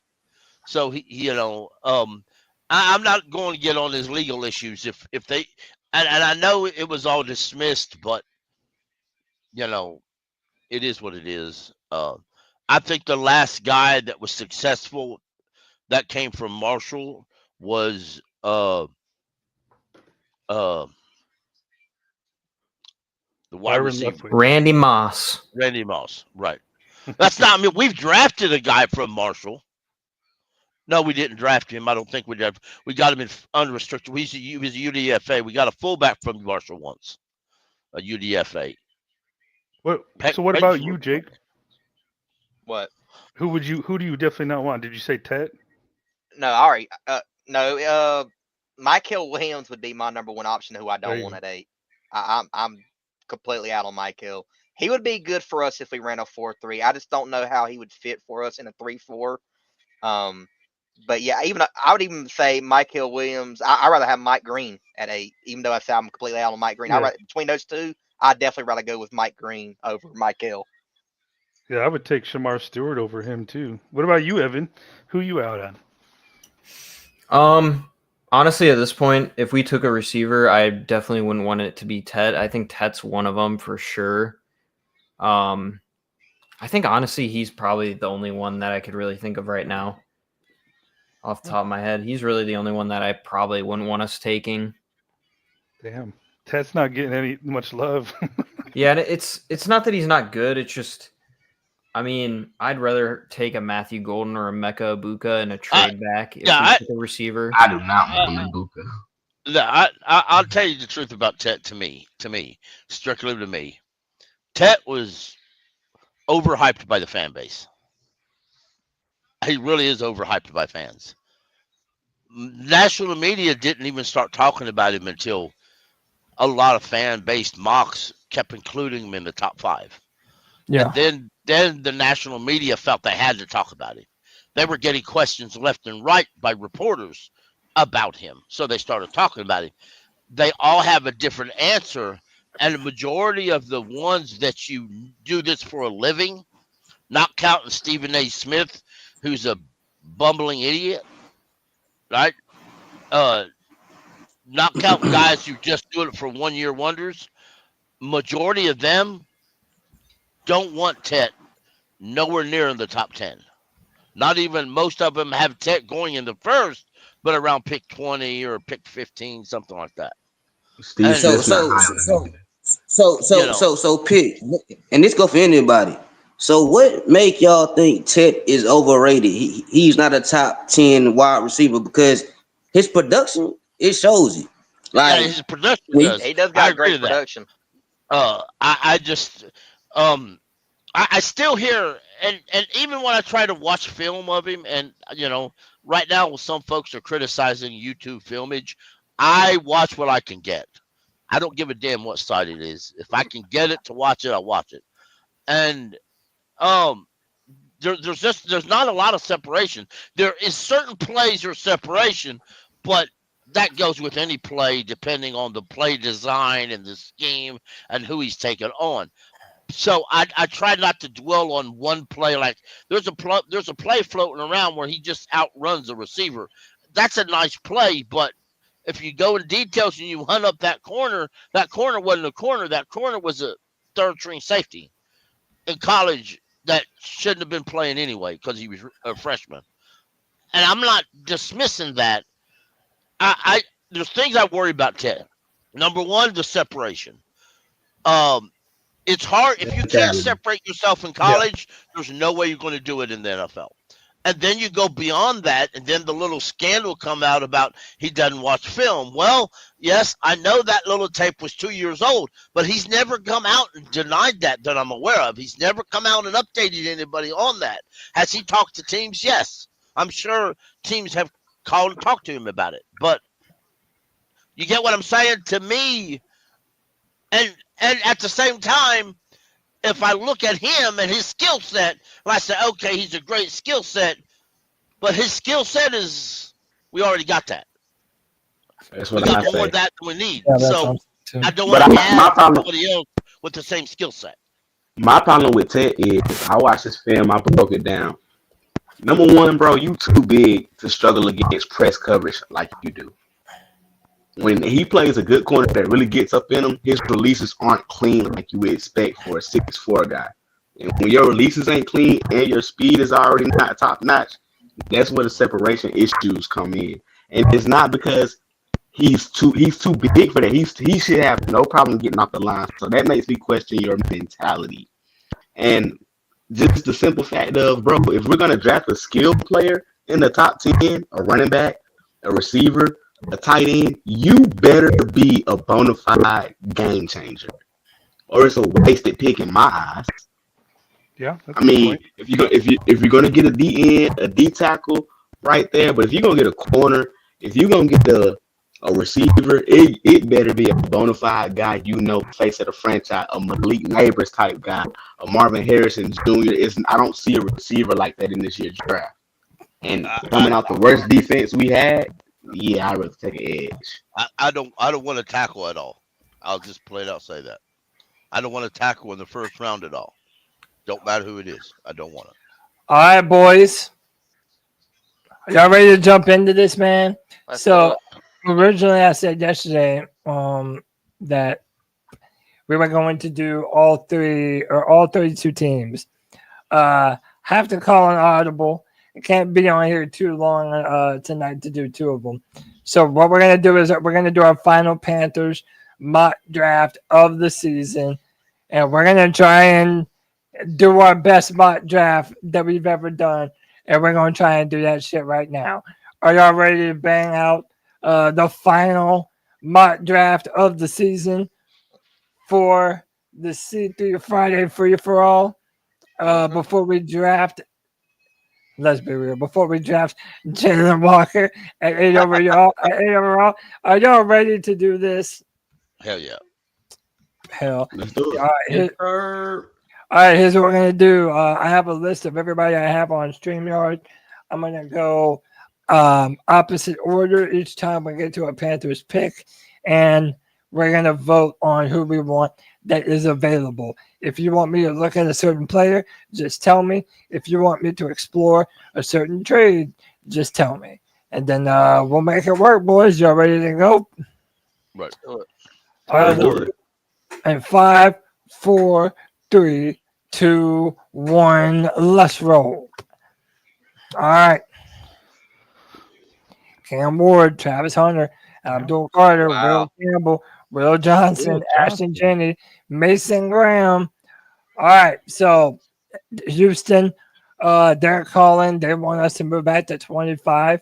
Nope. They have a problem with that. 58 and 79. Hey, counter that and see if we can get a first round pick. Counter offer. I don't really want to draw back that far. Go ahead. Let me see what the other ones are first. Pittsburgh. Ooh. Oh, they're giving us a future first. Oh my God! They're giving us a future first. You may want to counter with a second this year. No, they don't have a second this year. They give us their third though. And I would rather have the second next year. It's a better draft class than the third this year. Yeah, I would take that. I would definitely take that. But in real life, hold on. Remember, if you're Dan Morgan, that doesn't give you any more picks this year, though. They don't. Right. But if you counter for this mock, in real life, it would be a great trade. In real life, yeah, it would be a great trade. For this mock, all we're doing is moving back to 21 for nothing. In this mock. Yep. Well, no. Could you get maybe counter to get their third hold on. Hey, Pickle, cover me. I'll be right there. Yeah, I now you could probably counter it and maybe get a late pick of some sort, but I mean, you may could get the third instead of this year instead of the second for next year, but that means you're basically trading back for a extra third pick. Which Well, I mean, that's all they got to offer, and that's something that in real life we fans have to accept.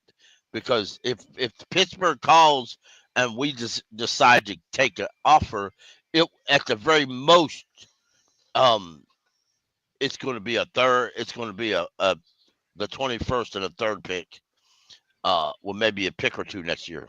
Well, I was thinking maybe add in this year's third from them, and then give them like one of our fifths. I don't remember how many we have, but okay. Maybe that may work. That may work.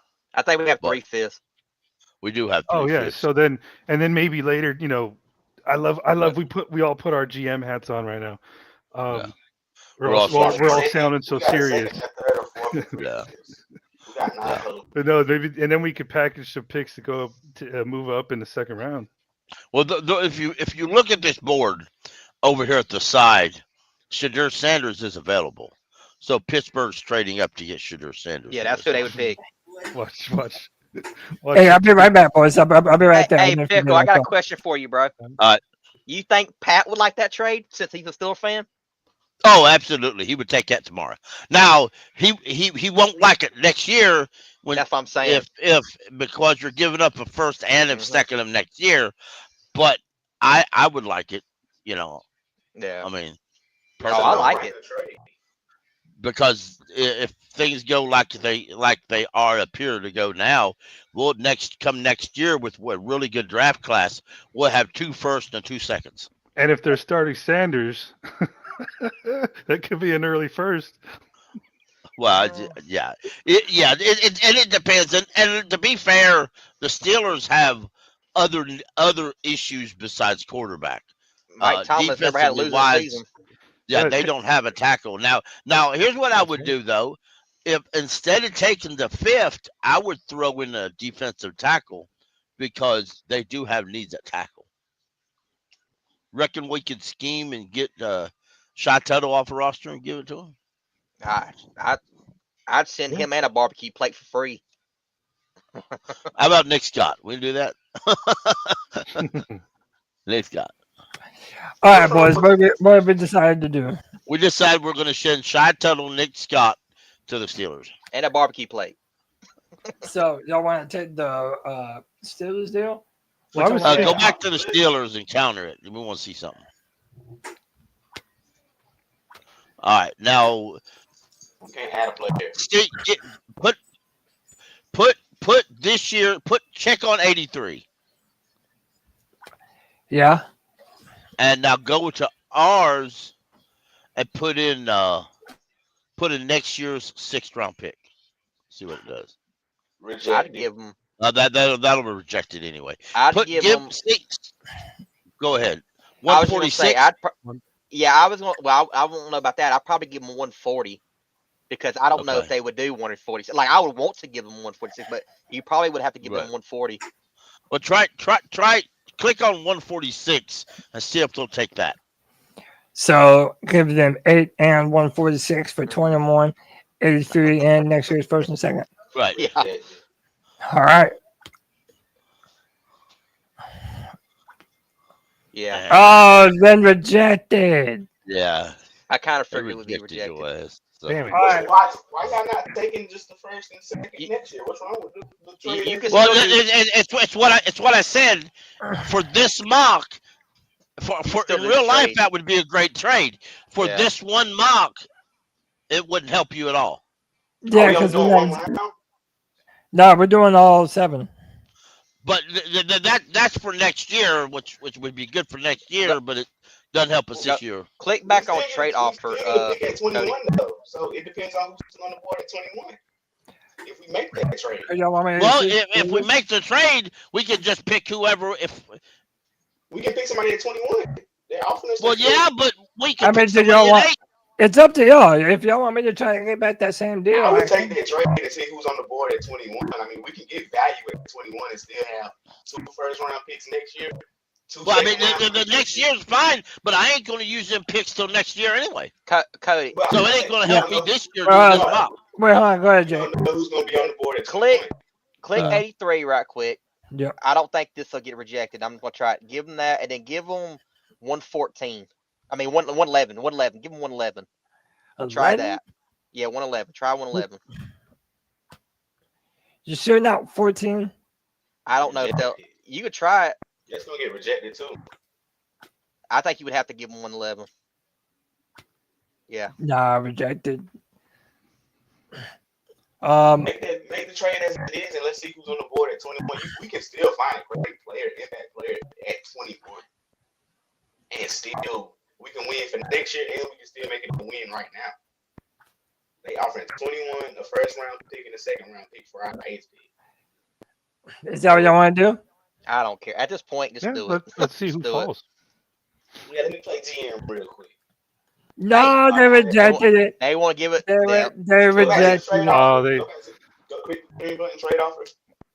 No, we don't have any more trade offers. No, not even Houston's on the board. All right, so what y'all want to do, boys? We're at the 8th overall pick. Y'all just got the GM fired for turning down the deal. Tyler Warren. I know. Hey, poor I didn't get man. nobody. Let's save the GM I'm job not and draft forgetting. Tyler Warren.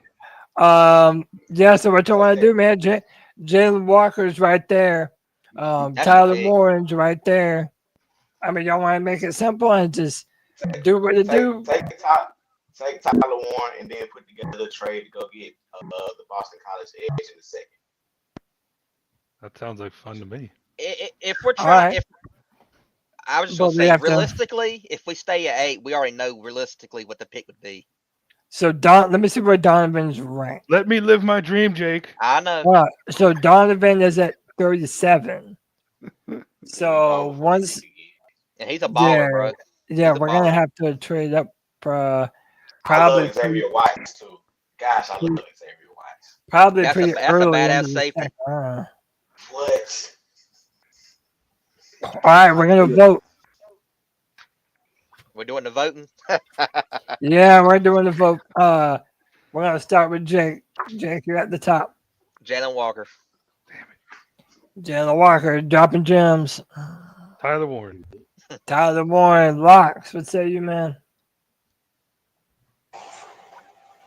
Realistically, man, we going Jalen Walker. I ain't doing none of this mad and trade back all this dumb shit, nigga. We going Jalen Walker, man. All right, that's 2 for Walker. Evan, Mr. JW. that'll do it. Pickle, help you pick a Walker. Tiger. Trigger, you pick a Walker. Nah, I'm not picking Warren. Well, it's unanimous. Other than Trig, Tyler or Jalon Walker, you are a Panther. All right, if y'all want me to move up, y'all gotta tell me and when and where, and for who. So, can y'all see the big board? Nick Hammond Wari is about to go. Okay, pause it. If he didn't go, Well, pause the draft. My fair muted. Is Nick, has Nick been taken? Nick Hammond Wari. He's gone. Yeah, Yeah. you got taken to the Vikings. Yeah, he went to Minnesota. Now, Donovan Nezaraku Malachi is still on the Starks board. still there. Okay. So we need to trade to like 35 to try to get Donovan. Who's got the 34th pick or the 35th pick? So you want me to let it play for a minute and let it? Now you can scroll down to who got 34, and then we can go ahead and make a trade while it's on pause. Giants. But we 34 don't is- know he's going to be there. Yeah, that's what I'm I mean, saying. how- We don't- we- How we- far do y'all want to trade to get him? You want Well, to jump that's in what front I'm of something? saying. I'm saying let's at least see if he falls into the first 3 picks of the second round, Yeah. and then if he does, we'll see what it takes. That's more likely. We're more, like I said, we're more likely to trade up into the second, like further from off of 57, than we are to trade back into the first. All right. So the Chiefs drafted Oh, so they're already doing all sorts of trades. The Malachi's Chiefs are at still there? 33. Jesus. Don't want to try and now Washington and the Eagles already traded with someone. Do you want to try and trade with Jacksonville? I think. What do y'all think he might go? I'll probably try to trade with I Jacksonville. think the Skins are about to take him right Yep, here. they are. Yeah, I would. I would trade. I would trade with the Skins. Damn it! I said Skins. I meant Commanders. Yeah, we heard you're canceled now, Christian. I'm showing my age. You're canceled, dog. I'm canceled. I mean, No, there's no coming back from it. I'm well overdue for that. Yeah, you're big time canceled over here, buddy. Let me see what. So what y'all want to do? You want to let it draft or let it play and try and move up? See, propose a trade and see what they want. See if we can even make a trade real quick with Washington. Propose trade Washington. Where's Washington on this list? Bottom right. All right. What do we have to give them? 57. 57, 114. 114. And I say a Carolina third and 26. Shit, they better take 57 and 114 and live with that. Man, I use this app all the time. I know how to do the trades. You got to really pretty much give up a lot to move from 50 to the 30s. And that still might not be enough. Good God. Y'all want to try 57, 114 in the third next year? Close that one and see if they take it. Rejected. All right, you're gonna have to probably give up a second for that. To go from 30 to the 50s, you probably would have to give up the next year's second. Y'all want to see if he'll fall another couple picks? I think he would literally be picked here at 34. Y'all can see. Y'all can. No. Okay, hold on. Wow. If we miss, All right, so look, he just Wow. went. We're at 37, and it's still on the board. Trade with the Raiders. Yep. The Raiders. Okay. same thing. Did you see the press conference where Pete Carroll was telling the GM you gotta be careful what you say? Talk about Ashton Jensen. I did see that. I did see that. Let me see. What y'all want to offer, a third or a fourth next year? Third. If we're trying to get him now. It ain't even. Oh, there it is. We're just gonna give. Damn. It's been rejected. So look, go back to another trade. Do proposed trade. You're gonna have to do. You're gonna have to give up a lot. 111. Because we're in the 50s. You're gonna have to give up. You're gonna have to give up 74. No, you probably have to give up 57, 111, and a Carolina third. And if they don't take that, I don't want them that bad. Isn't that what we offered though? No, we gave 114 instead of 111. Gotcha. All right, let's try 37. Yeah. Rejected, man. It's hard to come up. It's hard to move from the 50s to the 30s in the second round. I blame the Man, Rams. screw these They should have guys. sucked ass. Yeah. I blame Scott Fitterer. There's no way Yeah, you you blame can him get DJ too. Moore. There's no way you can DJ Moore and a What second. about a future second?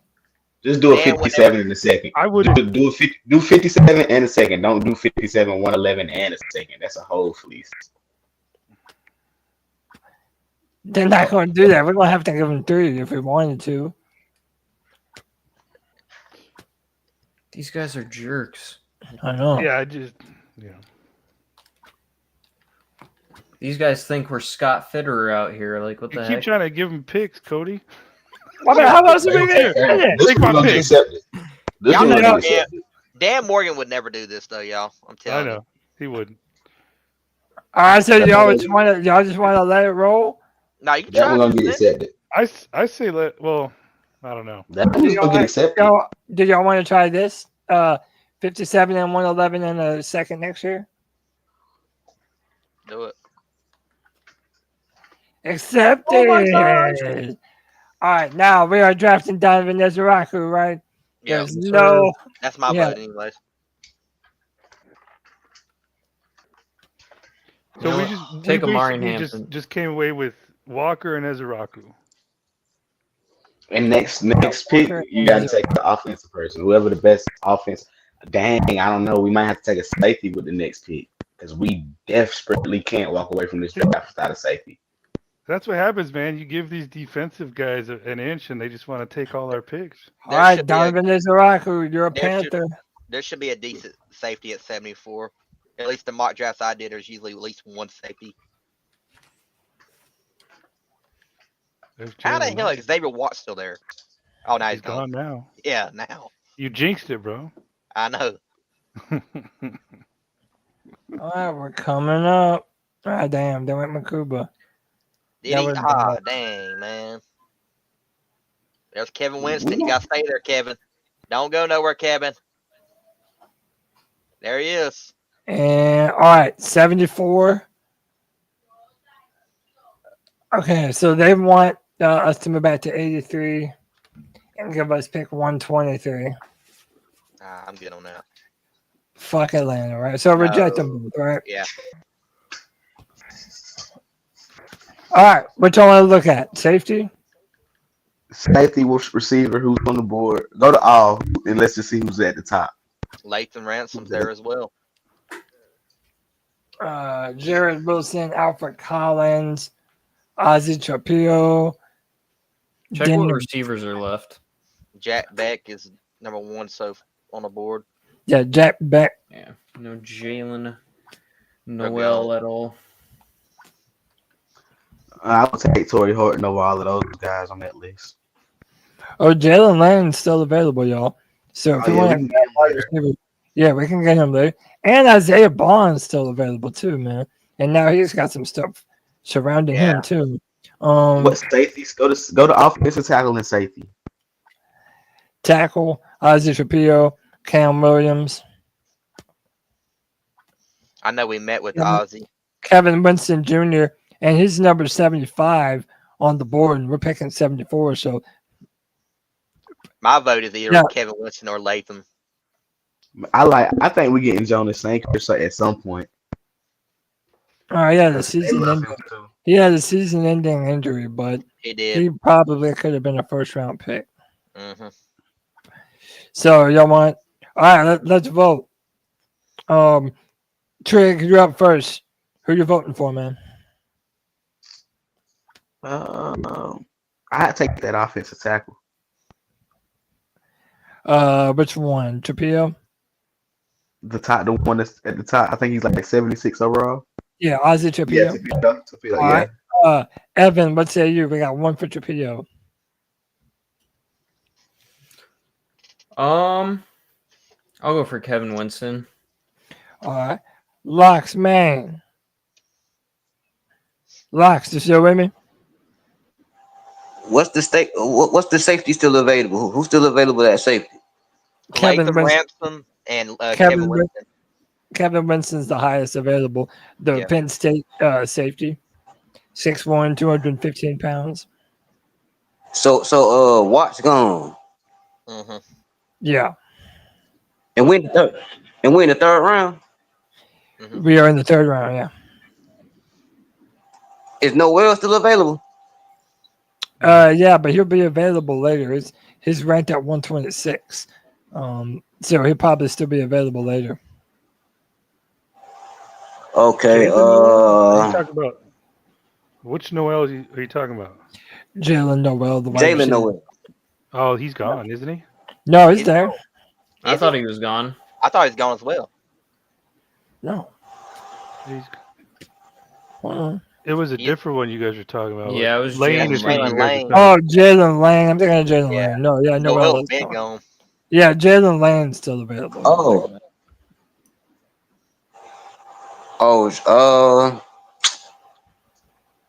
Is JT Sanders gone? Is he gone? JT Sanders. We got JT Sanders already. Are you talking about the D tackle? TJ Sanders? Well, now we're looking at safety. We're looking at safeties. I go with Winston. I go. I just saw Deion Walker and D tackle. What the heck?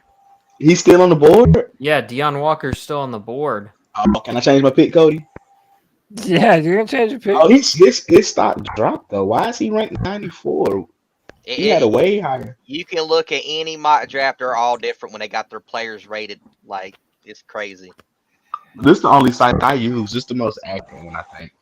Yeah, I think so. Yeah, I think what I heard on Deion Walker is that for a big guy, he just doesn't have the strength.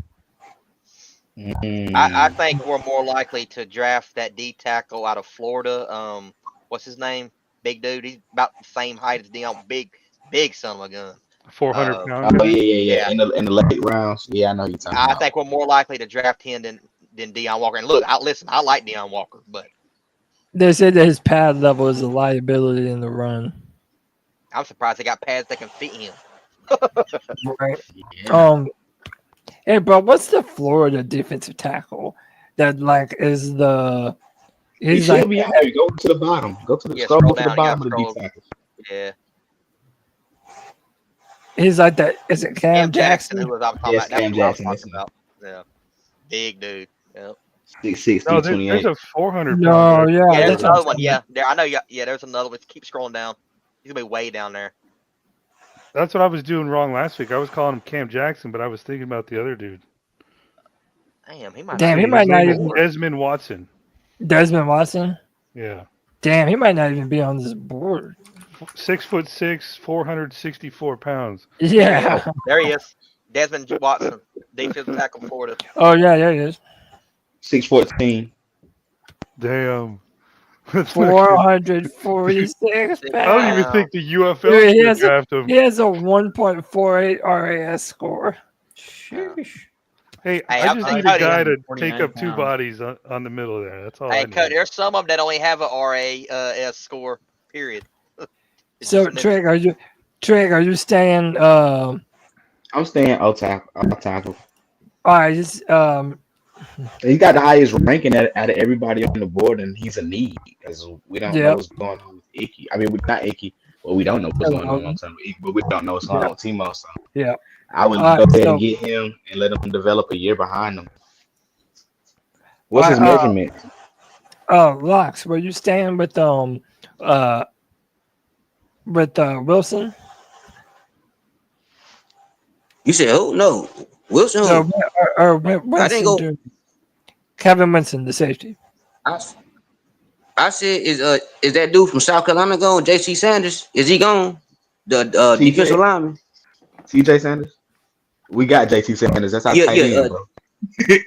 That's our tight end. No, we took last year. no. The defensive lineman from South Carolina. The Kyle Kennard? yeah, defensive lineman. No, you talking about TJ No. Sanders. TJ Sanders. We got Yeah, JT yeah, Sanders. There's yeah, no yeah, zero. yeah. No, TJ. Yeah, Sanders. TJ Sanders. No, yeah, it's he's a not. D tackle. Oh, he's gone. Yep. If he's gone, then I'm going with Winston. If he's gone, no. Matter of fact, nah. Let me see. Hold on. Let me see. What's the wide receivers left in the draft? What's the wide receivers left? Jack Beck, Eli, Emmanuel Ortez Johnson, Restrepo, Savion Williams. Not impressed with none of those. Well, what about tight ends while you're there? Is Terrence Ferguson on the board? Yep. Yeah. Aaron Ferguson's on the board. Because Okay. I would be fine with him. I know for too. sure we need a wide receiver. I know for sure we need another wide receiver now. Yeah, but if we We're wait, in the we can. third round. It's getting late. So Huh? what y'all want to do? So what y'all want to do? We can draft I mean, Jalen Lane I would later. take that. I mean, Or- hey, look, Yeah, Danny, that he did. I Sadly, go with Winston. I'll go with Winston but I still feel like we need another receiver though. I'll go with Winston though, but we need another receiver though. Yeah, we're gonna hit receiver one time before we finish the draft. So that's 2 for Winston. Christian. I was thinking Torrey Horton, but yeah, I mean, He's coming off an ACL guy, so he might not be ready to Jack play. Beck. No, Horton.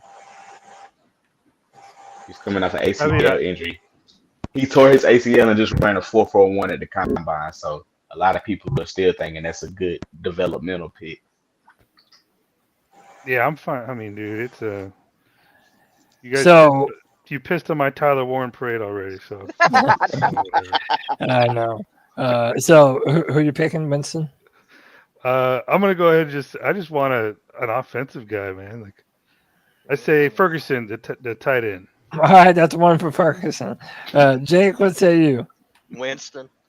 All right, that's it. Fucking shit, man. Yeah. All right. Winston is a Panther, so we're gonna pick again at 114.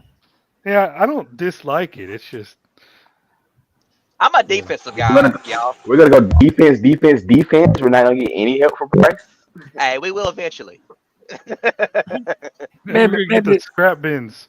And maybe one year we'll do something for Bryce, you know. But Yo, we should have took that first round and that second round pick from Pittsburgh. Took the Boston College edge at 21, and then we could have traded an extra second round pick to get a great offensive superstar in the second. That's what we should have done. Damn, looking at wide receiver back to back. Y'all want to move back more? No. That's a long way back. I'm good on that.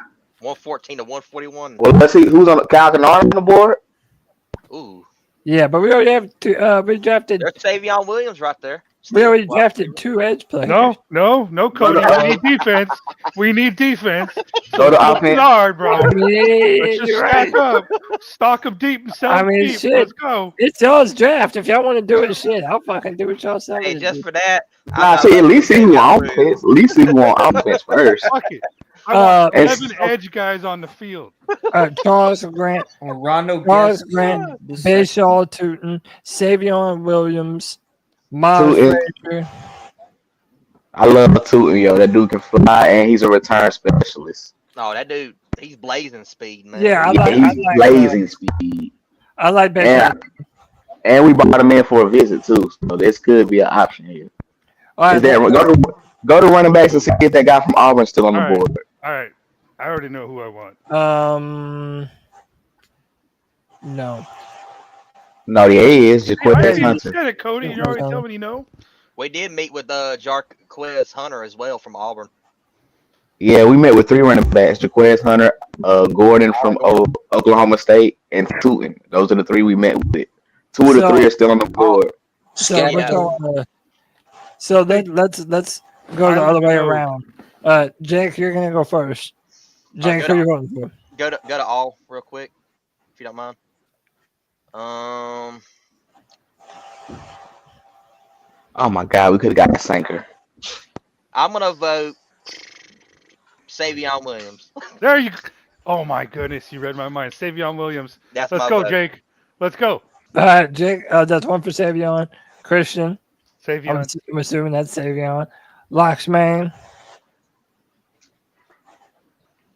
We can get that receiver. We need another receiver. I'm gonna go with the Mavs. Savion Williams.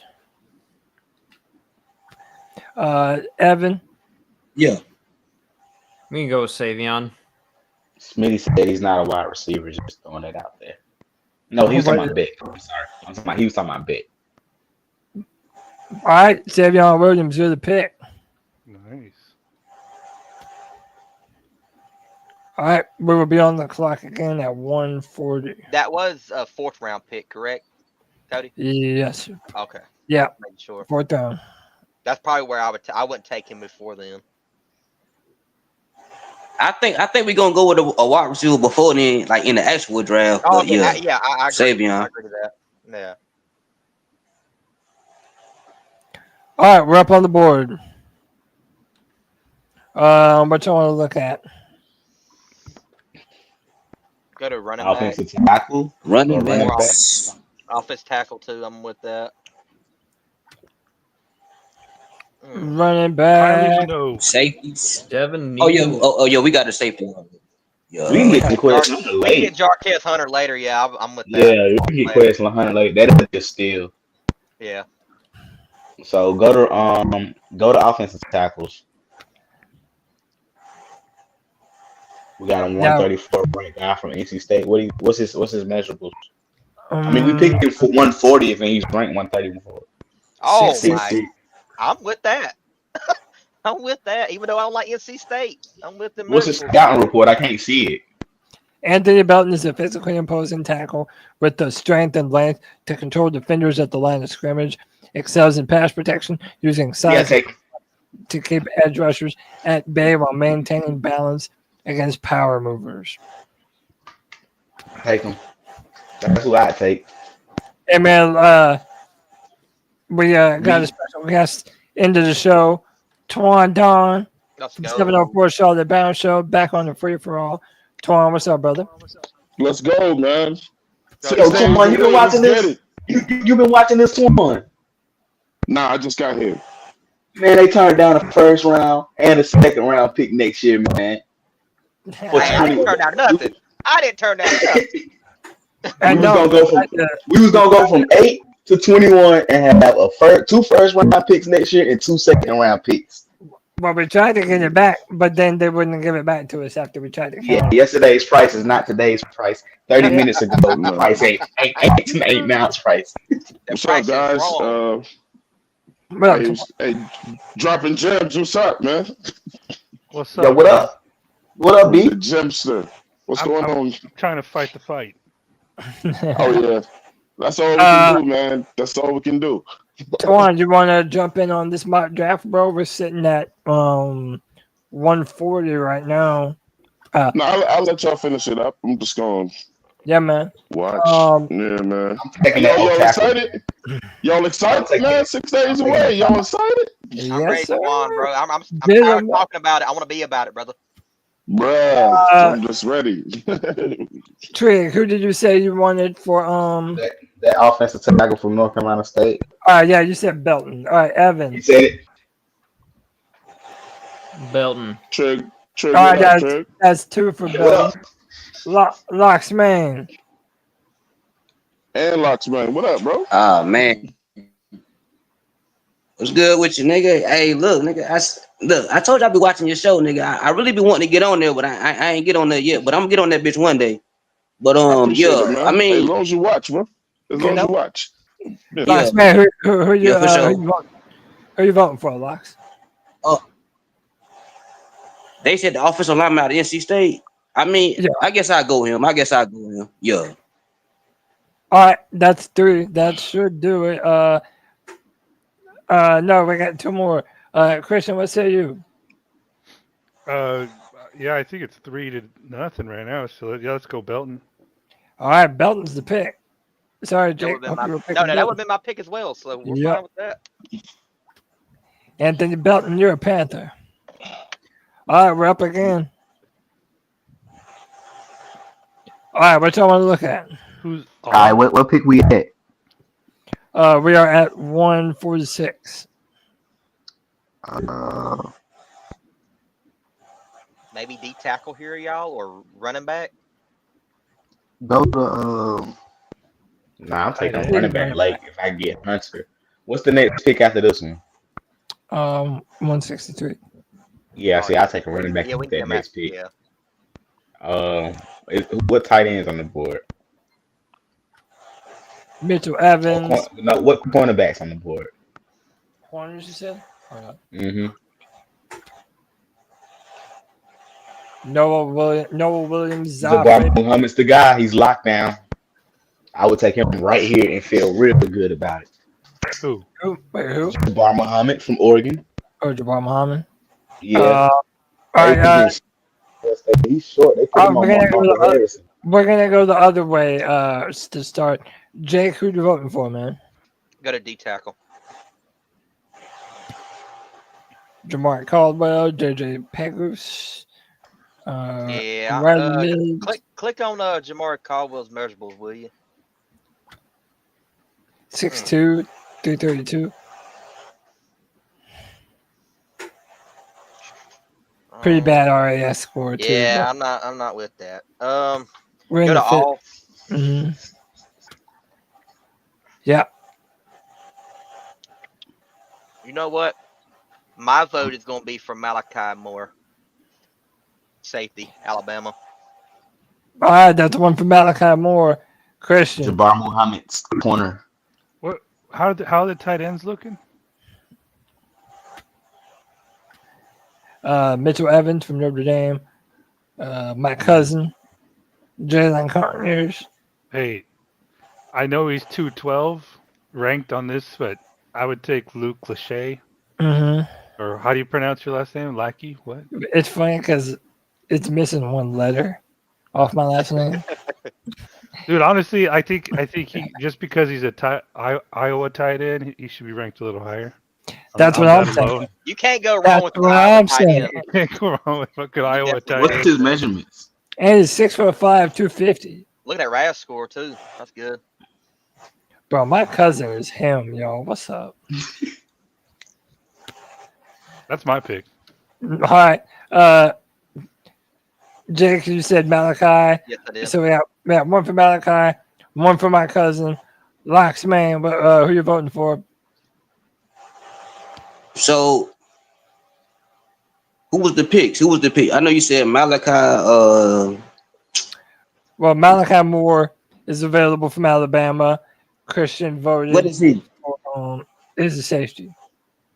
A safety. Who else? I picked the lockdown corner. That I'm surprised is still on the board. Jabbar Muhammad from Oregon. I watched that man think we need a hold his own. He held his own against Jeremiah Smith in the playoffs. And he's only like 5'9", but he's physical. He bumped and ran. And 3.8. That's the only thing I got against him is his height, and I know that shouldn't mean much because y'all got to think way back when that was normally the height for corners was 5'9", 5'10", 5'11". Yeah, he could be a dominant nickel. Hey, He could be a dominant nickel. We don't need it outside corner. The chat room is screaming Noel Williams. I like Noel. Noel Williams. Yeah, I like him too. I like him too, Noel. The thing with Jabbar Muhammad, I mean, I like him, but unless you just want to do D-Jack all over again. I don't know. Dante Jackson all over again.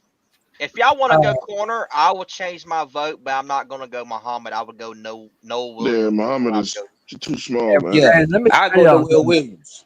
Bro, this Zah Frazier, Yeah, this dude is talent on talent on talent. I just don't know what college he went to. University of Texas in San Antonio. That's the only issue I got with him. Yo, who have y'all taken so far? So we had Jalon Walker at number 8. We traded up for Donovan Ezeraku, Kevin Winston at safety, Savion Williams at wide receiver, Anthony Belton offensive tackle. Oh, y'all should be looking for Ty Robinson right about now then. Who? On Ty Robinson. Alabama. Ain't it Alabama? No, out of Matt Rule's team, Nebraska. What do you play? That's right. I know who you talked about. Yeah, okay. Defensive line. yeah, big dude. That motherfucker's a beast. Yeah, he is. He's a monster. And he's crazy. There he is. So yeah, he's available. I'd like to talk to my fellow GMs here and offer. I'll go cornerback if we get Lachey here the next pick. We gotta get a running back in the next pick. No, y'all ain't gotta get no damn running back. You get a running back out of free agency. I'm taking Hunter. I was about to say that. The fuck? I'm taking Hunter with that next pick. I'm taking that Hunter, man. I fell in love with his film, bro. He's a walking highlight film, and he do everything that we want to do in the system. No. You seen his film? 2,000-yard backs. You seen his film? We got 2,000-yard backs already. We don't have a returner. Then you get him as a free agency. You should have taken Bashaw too. Hey, what Dropping Gems just said the right thing. Man, look. Grab that guy and then grab Ty Robinson. So, all right, look. We're going to revote. Jake, you're starting first. Who you voting? Who we all sold on? Like, we Noel Williams corner. That'd be my pick. All right, that's one for Noel. Christian.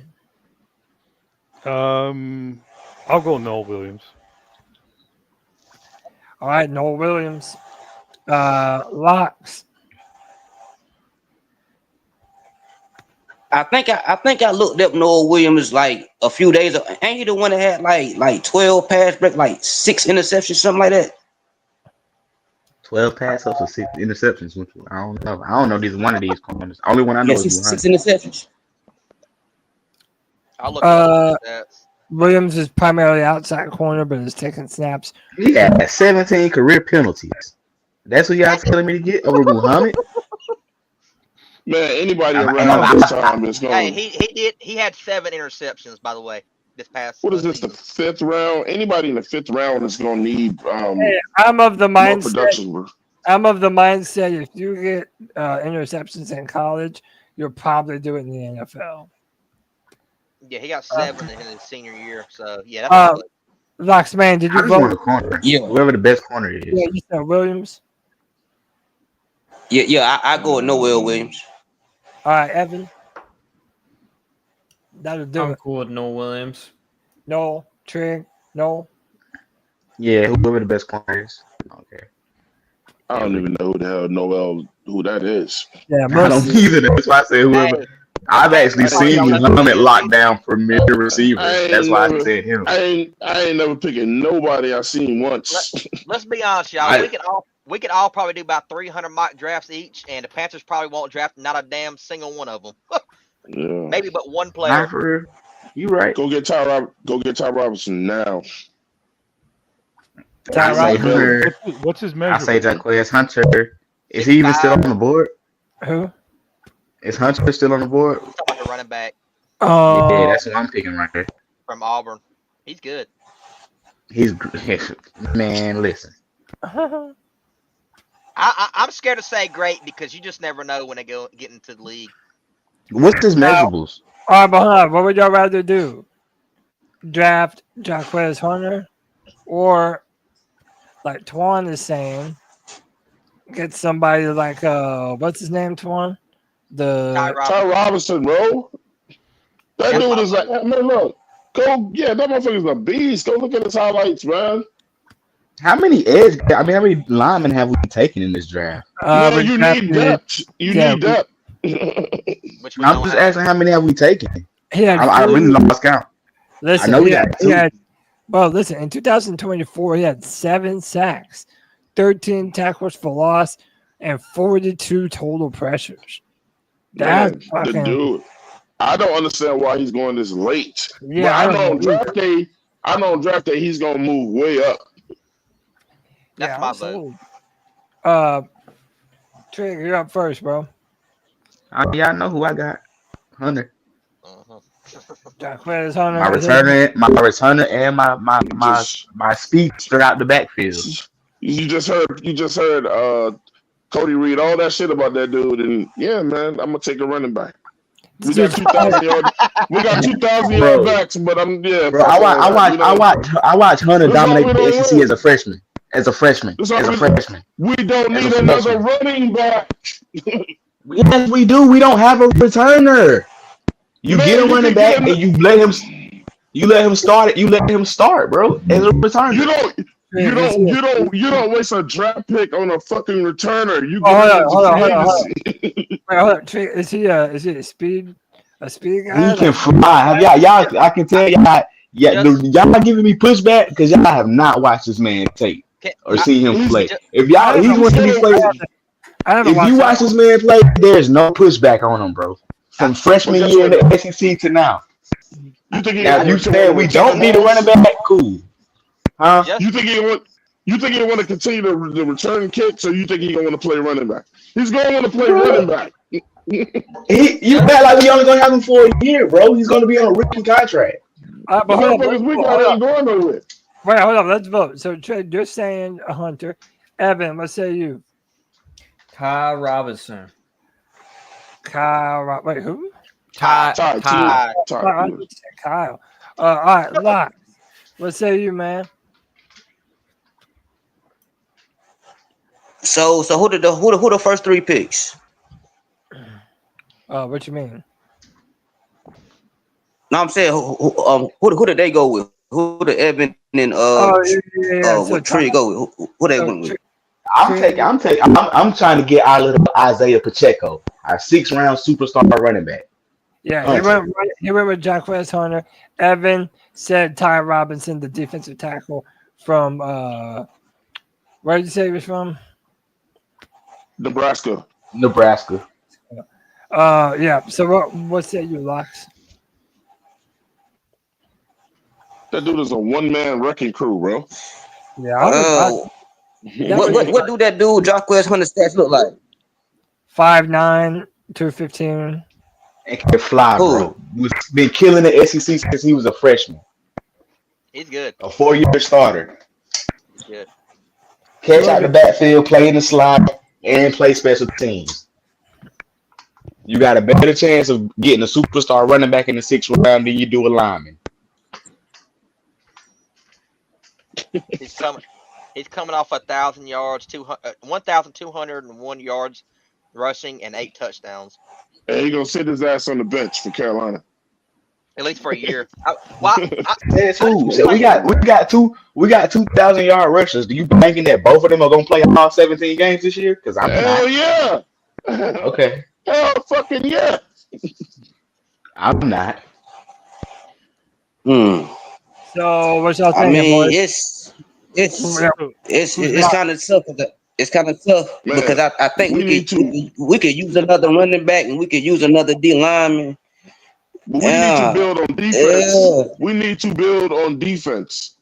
Look at our previous We need to build on defense. Look at our we taking like 4 or 5 defensive guys. We only took 2 offensive guys. Shit, most people took all defense in their mock drafts. It was no offensive players. Man, our defense was the all-time worst ever. Locks, man, it was the worst defense on record. Locks, what you want to do, man? I'm gonna go with the running back. I'm gonna go with the Hunter dude. I'm going to running back. That's 2 for the running back. So we have 2 more votes left. If it ends up being tied, then I'm gonna be the tiebreaker. Christian, what say you, man? What 2 for the running back and 2 for Ty Robinson right now? Yeah, right now it's tied. Okay. I want Nick Lachey to tie it in.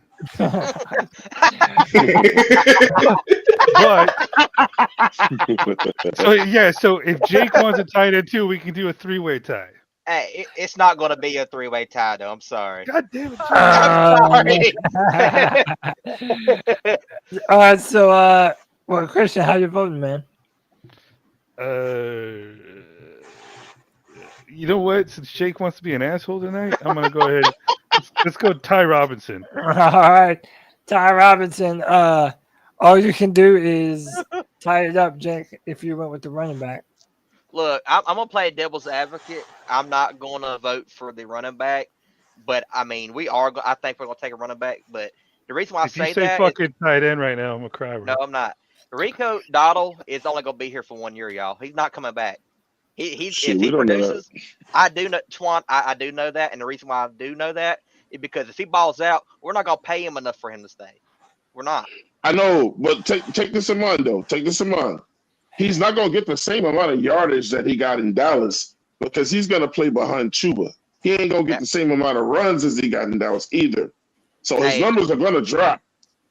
I don't know what Dave Canales is gonna do this year. Ty Robinson, my vote, but.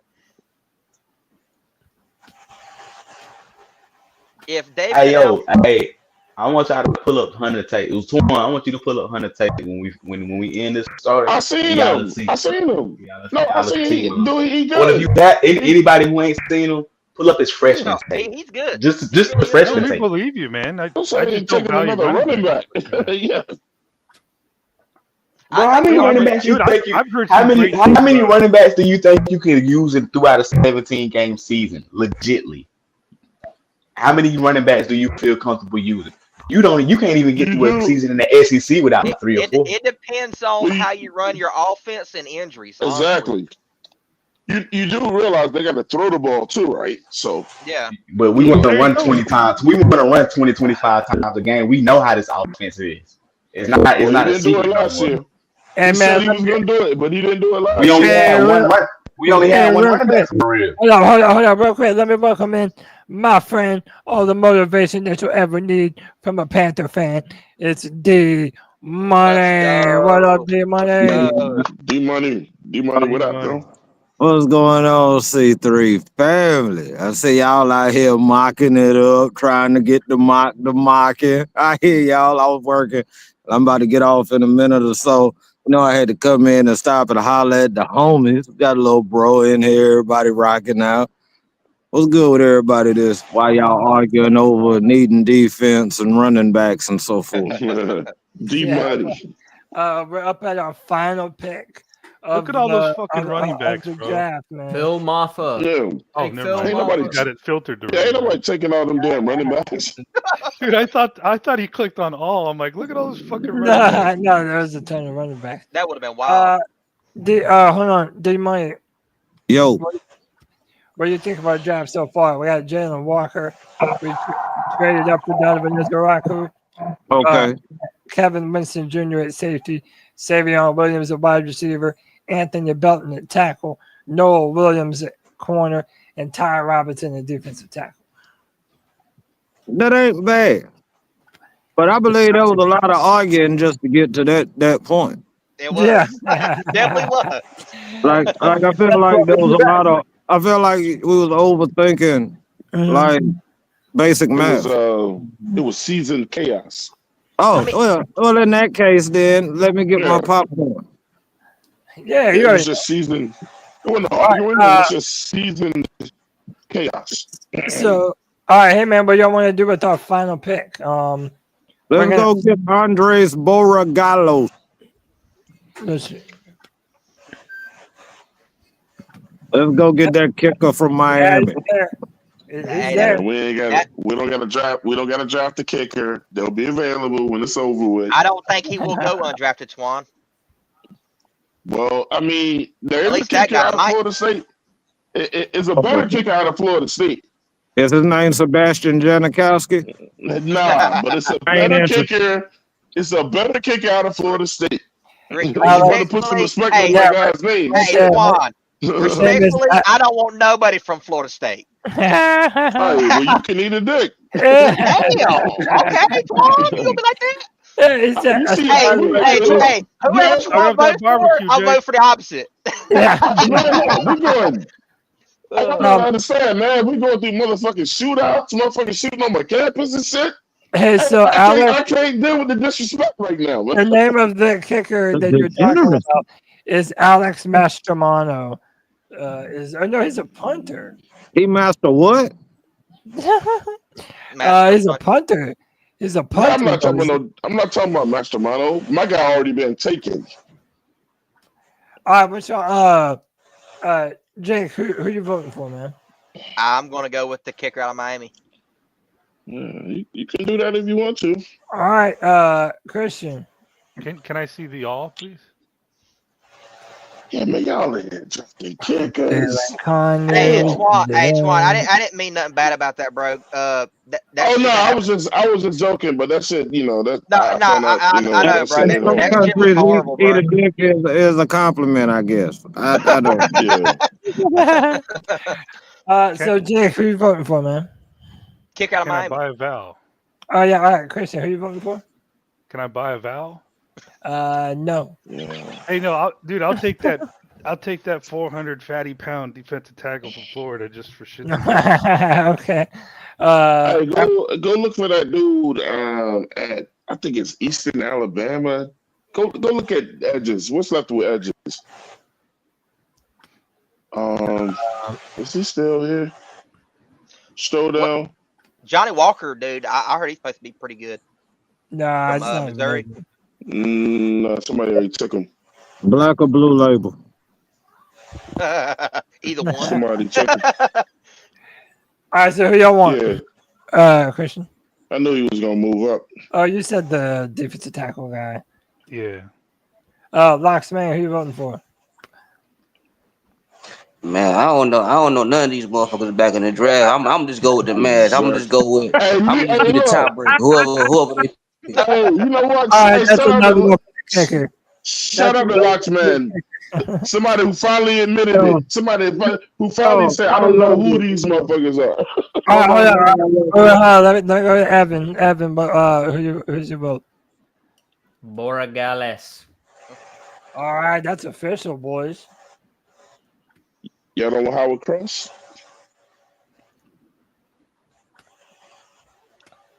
Yo, you want to know what's really wild, though? I just threw that out there being funny. I didn't know that I was actually going to build a Bora, whatever his name is, fan base. Shout out to me on Friday night. Yeah, see what you did. You know what I'm saying? You out here influencing the draft, man. That's what's up. That's a good thing, That's though. what's up. That's what's up. I would rather have him than Eddie what's his face. Yeah, we need a kicker. Yeah. I mean, Eddie I don't P. even remember him no more. Eddie P has still not gotten picked up, y'all. That says something. Yeah, he ain't. That's our draft. Well, I'm not gonna say he won't. No, he won't. Look, our draft. Listen, boys. Jalon Walker with our 8th overall pick. Then be traded up for Donovan Izaraku. Drafted Kevin Winston out of Penn State. Savion Williams, the wide receiver out of TCU. Anthony Belton, tackle out of NC State. Noah Williams, corner out of California. Ty Robinson, defensive tackle out of Nebraska. And Andres Borregales as our brand new kicker from Miami. How did we do, boys, on a scale of give it a letter grade? A solid B. I don't like that Miami kicker, man. You know, it's a rivalry thing. I don't like sit out of mine. I'm gonna say a B- because we passed on 2 future Hall of Fame tight ends. Oh, Yeah. They got 2 in the draft. No, we had Yeah, I'm giving this just looking at it, it's a C. Y'all didn't get a tight end. That's poor. I know, man. That's what That's piss poor. All right, man. I'm gonna save this and I'm gonna post it up on Twitter. what about you, Cody? You know what, man? I'm gonna be real. Those first 3 picks to me Really make it a B plus. Like Jalon Walker, you wanted him to be able to move up and grab Izaraku. That's awesome. Kevin Winston Jr., that's a great safety. And the rest are guys that I think they're late round picks, but they all have potential in a lot of different ways. So no, I think we did a good job, boys.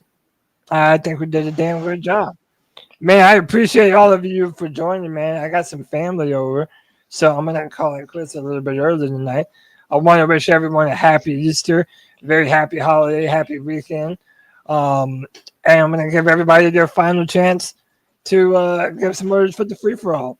And then we're going to get on up out of here, man. Locks, man, you're up first. Give me your final words for the free-for-all, brother. I ain't even really got much to say, but I'm gonna just say shout out to the Friday free for all. 704 Charlotte bound, Jake, all y'all boys on the live. You know what I'm saying? I'll be looking for y'all boys come draft time, come draft night, and see who we pick. That's all I got to say. I'll holler at y'all boys. Yes, sir. Appreciate you, man. Yes, sir. Next up, my man Evan, back on the free for all. It's fun as always, bro. Give me your final thoughts for the free for all, man. Yeah. Less than a week away from the draft. Super exciting. Another fun show. I think at this point we're all kind of we're ready for the draft. We're to that point where it's just like we're tired of all this stuff, talking about it. We just want to see who we pick and how our draft looks and how the team looks after the draft. And it's been another fun show, and always love coming on here and talking with you boys. And keep pounding. Keep pounding. Appreciate you, man. My man Christian, back on the free for all. My homie dropping gems. Fun as always, bro. Sorry we had to pass on them tight ends. I was on your team, man, but I don't have a vote on these free for alls, man. It's for the fans by the fans. So, Christian, give me your final thoughts for the show today, man. I'm just looking forward to Thursday, and I guess a message to any fans listening. Just whoever we take, just try to give them the benefit of the doubt and have faith. Unless it's Michael Williams, in that case, you have free reign of being pissed off.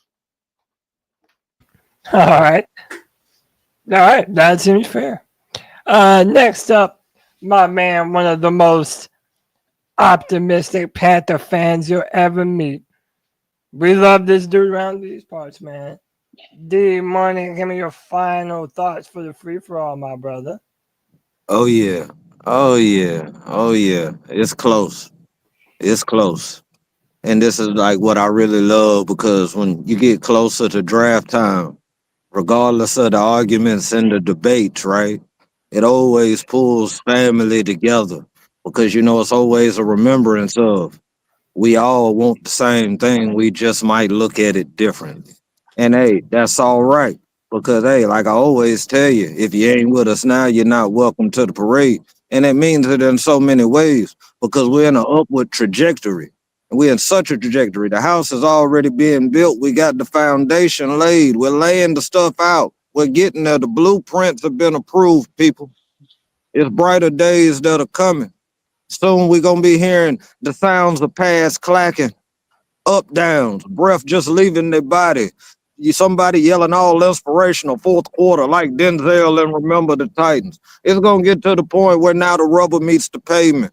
With dudes now, they can't just say that they the $40 million man. They got to go prove that they the $40 million man. I'm not just a number 8 pick. I'm a contributor to this squad. And just like always, we trying to get that championship culture, that championship mentality by any means necessary. Now, this is the great Easter weekend. Everybody's going to be out celebrating and having a good time. I pray every single one of you be safe. I love every single one of you from the bottom of my heart. If you ain't with us now, you ain't welcome to the parade. Yes, sir. Pound. Love that. You should let him go last, man. Who want to follow that shit? I realized that midway through, man. That's what I should have done. And there's no diesel skills today. So. And you just like to make Jake follow him up all the time. I'm glad somebody remembers that. No, I'm gonna make Twan follow him up. No, man, I don't want to. Shit. I'm making. There's nothing I can say. What can I say after that? Hey man, say something. Hey man, shout out to the free. Shout out to the free for all, man. Hey, subscribe to the 704 Charlotte Bell Show, man. And look, man, dropping gems. That's my guy, right? I mean, that's an intelligent brother, man. That's an intelligent brother. Why don't you plug? When do you have your shows, man? I don't even know. On Monday nights and usually on a Thursday night or something like that, or do we just go sporadically? Like last night, we did a late night show. Like we just went at like 10:30. Oh, nice. Well, shit, man. I think that's another one I need to jump in before the draft. Sometimes when it hits you, you're just like, fuck it, let's just go live, man. Yeah.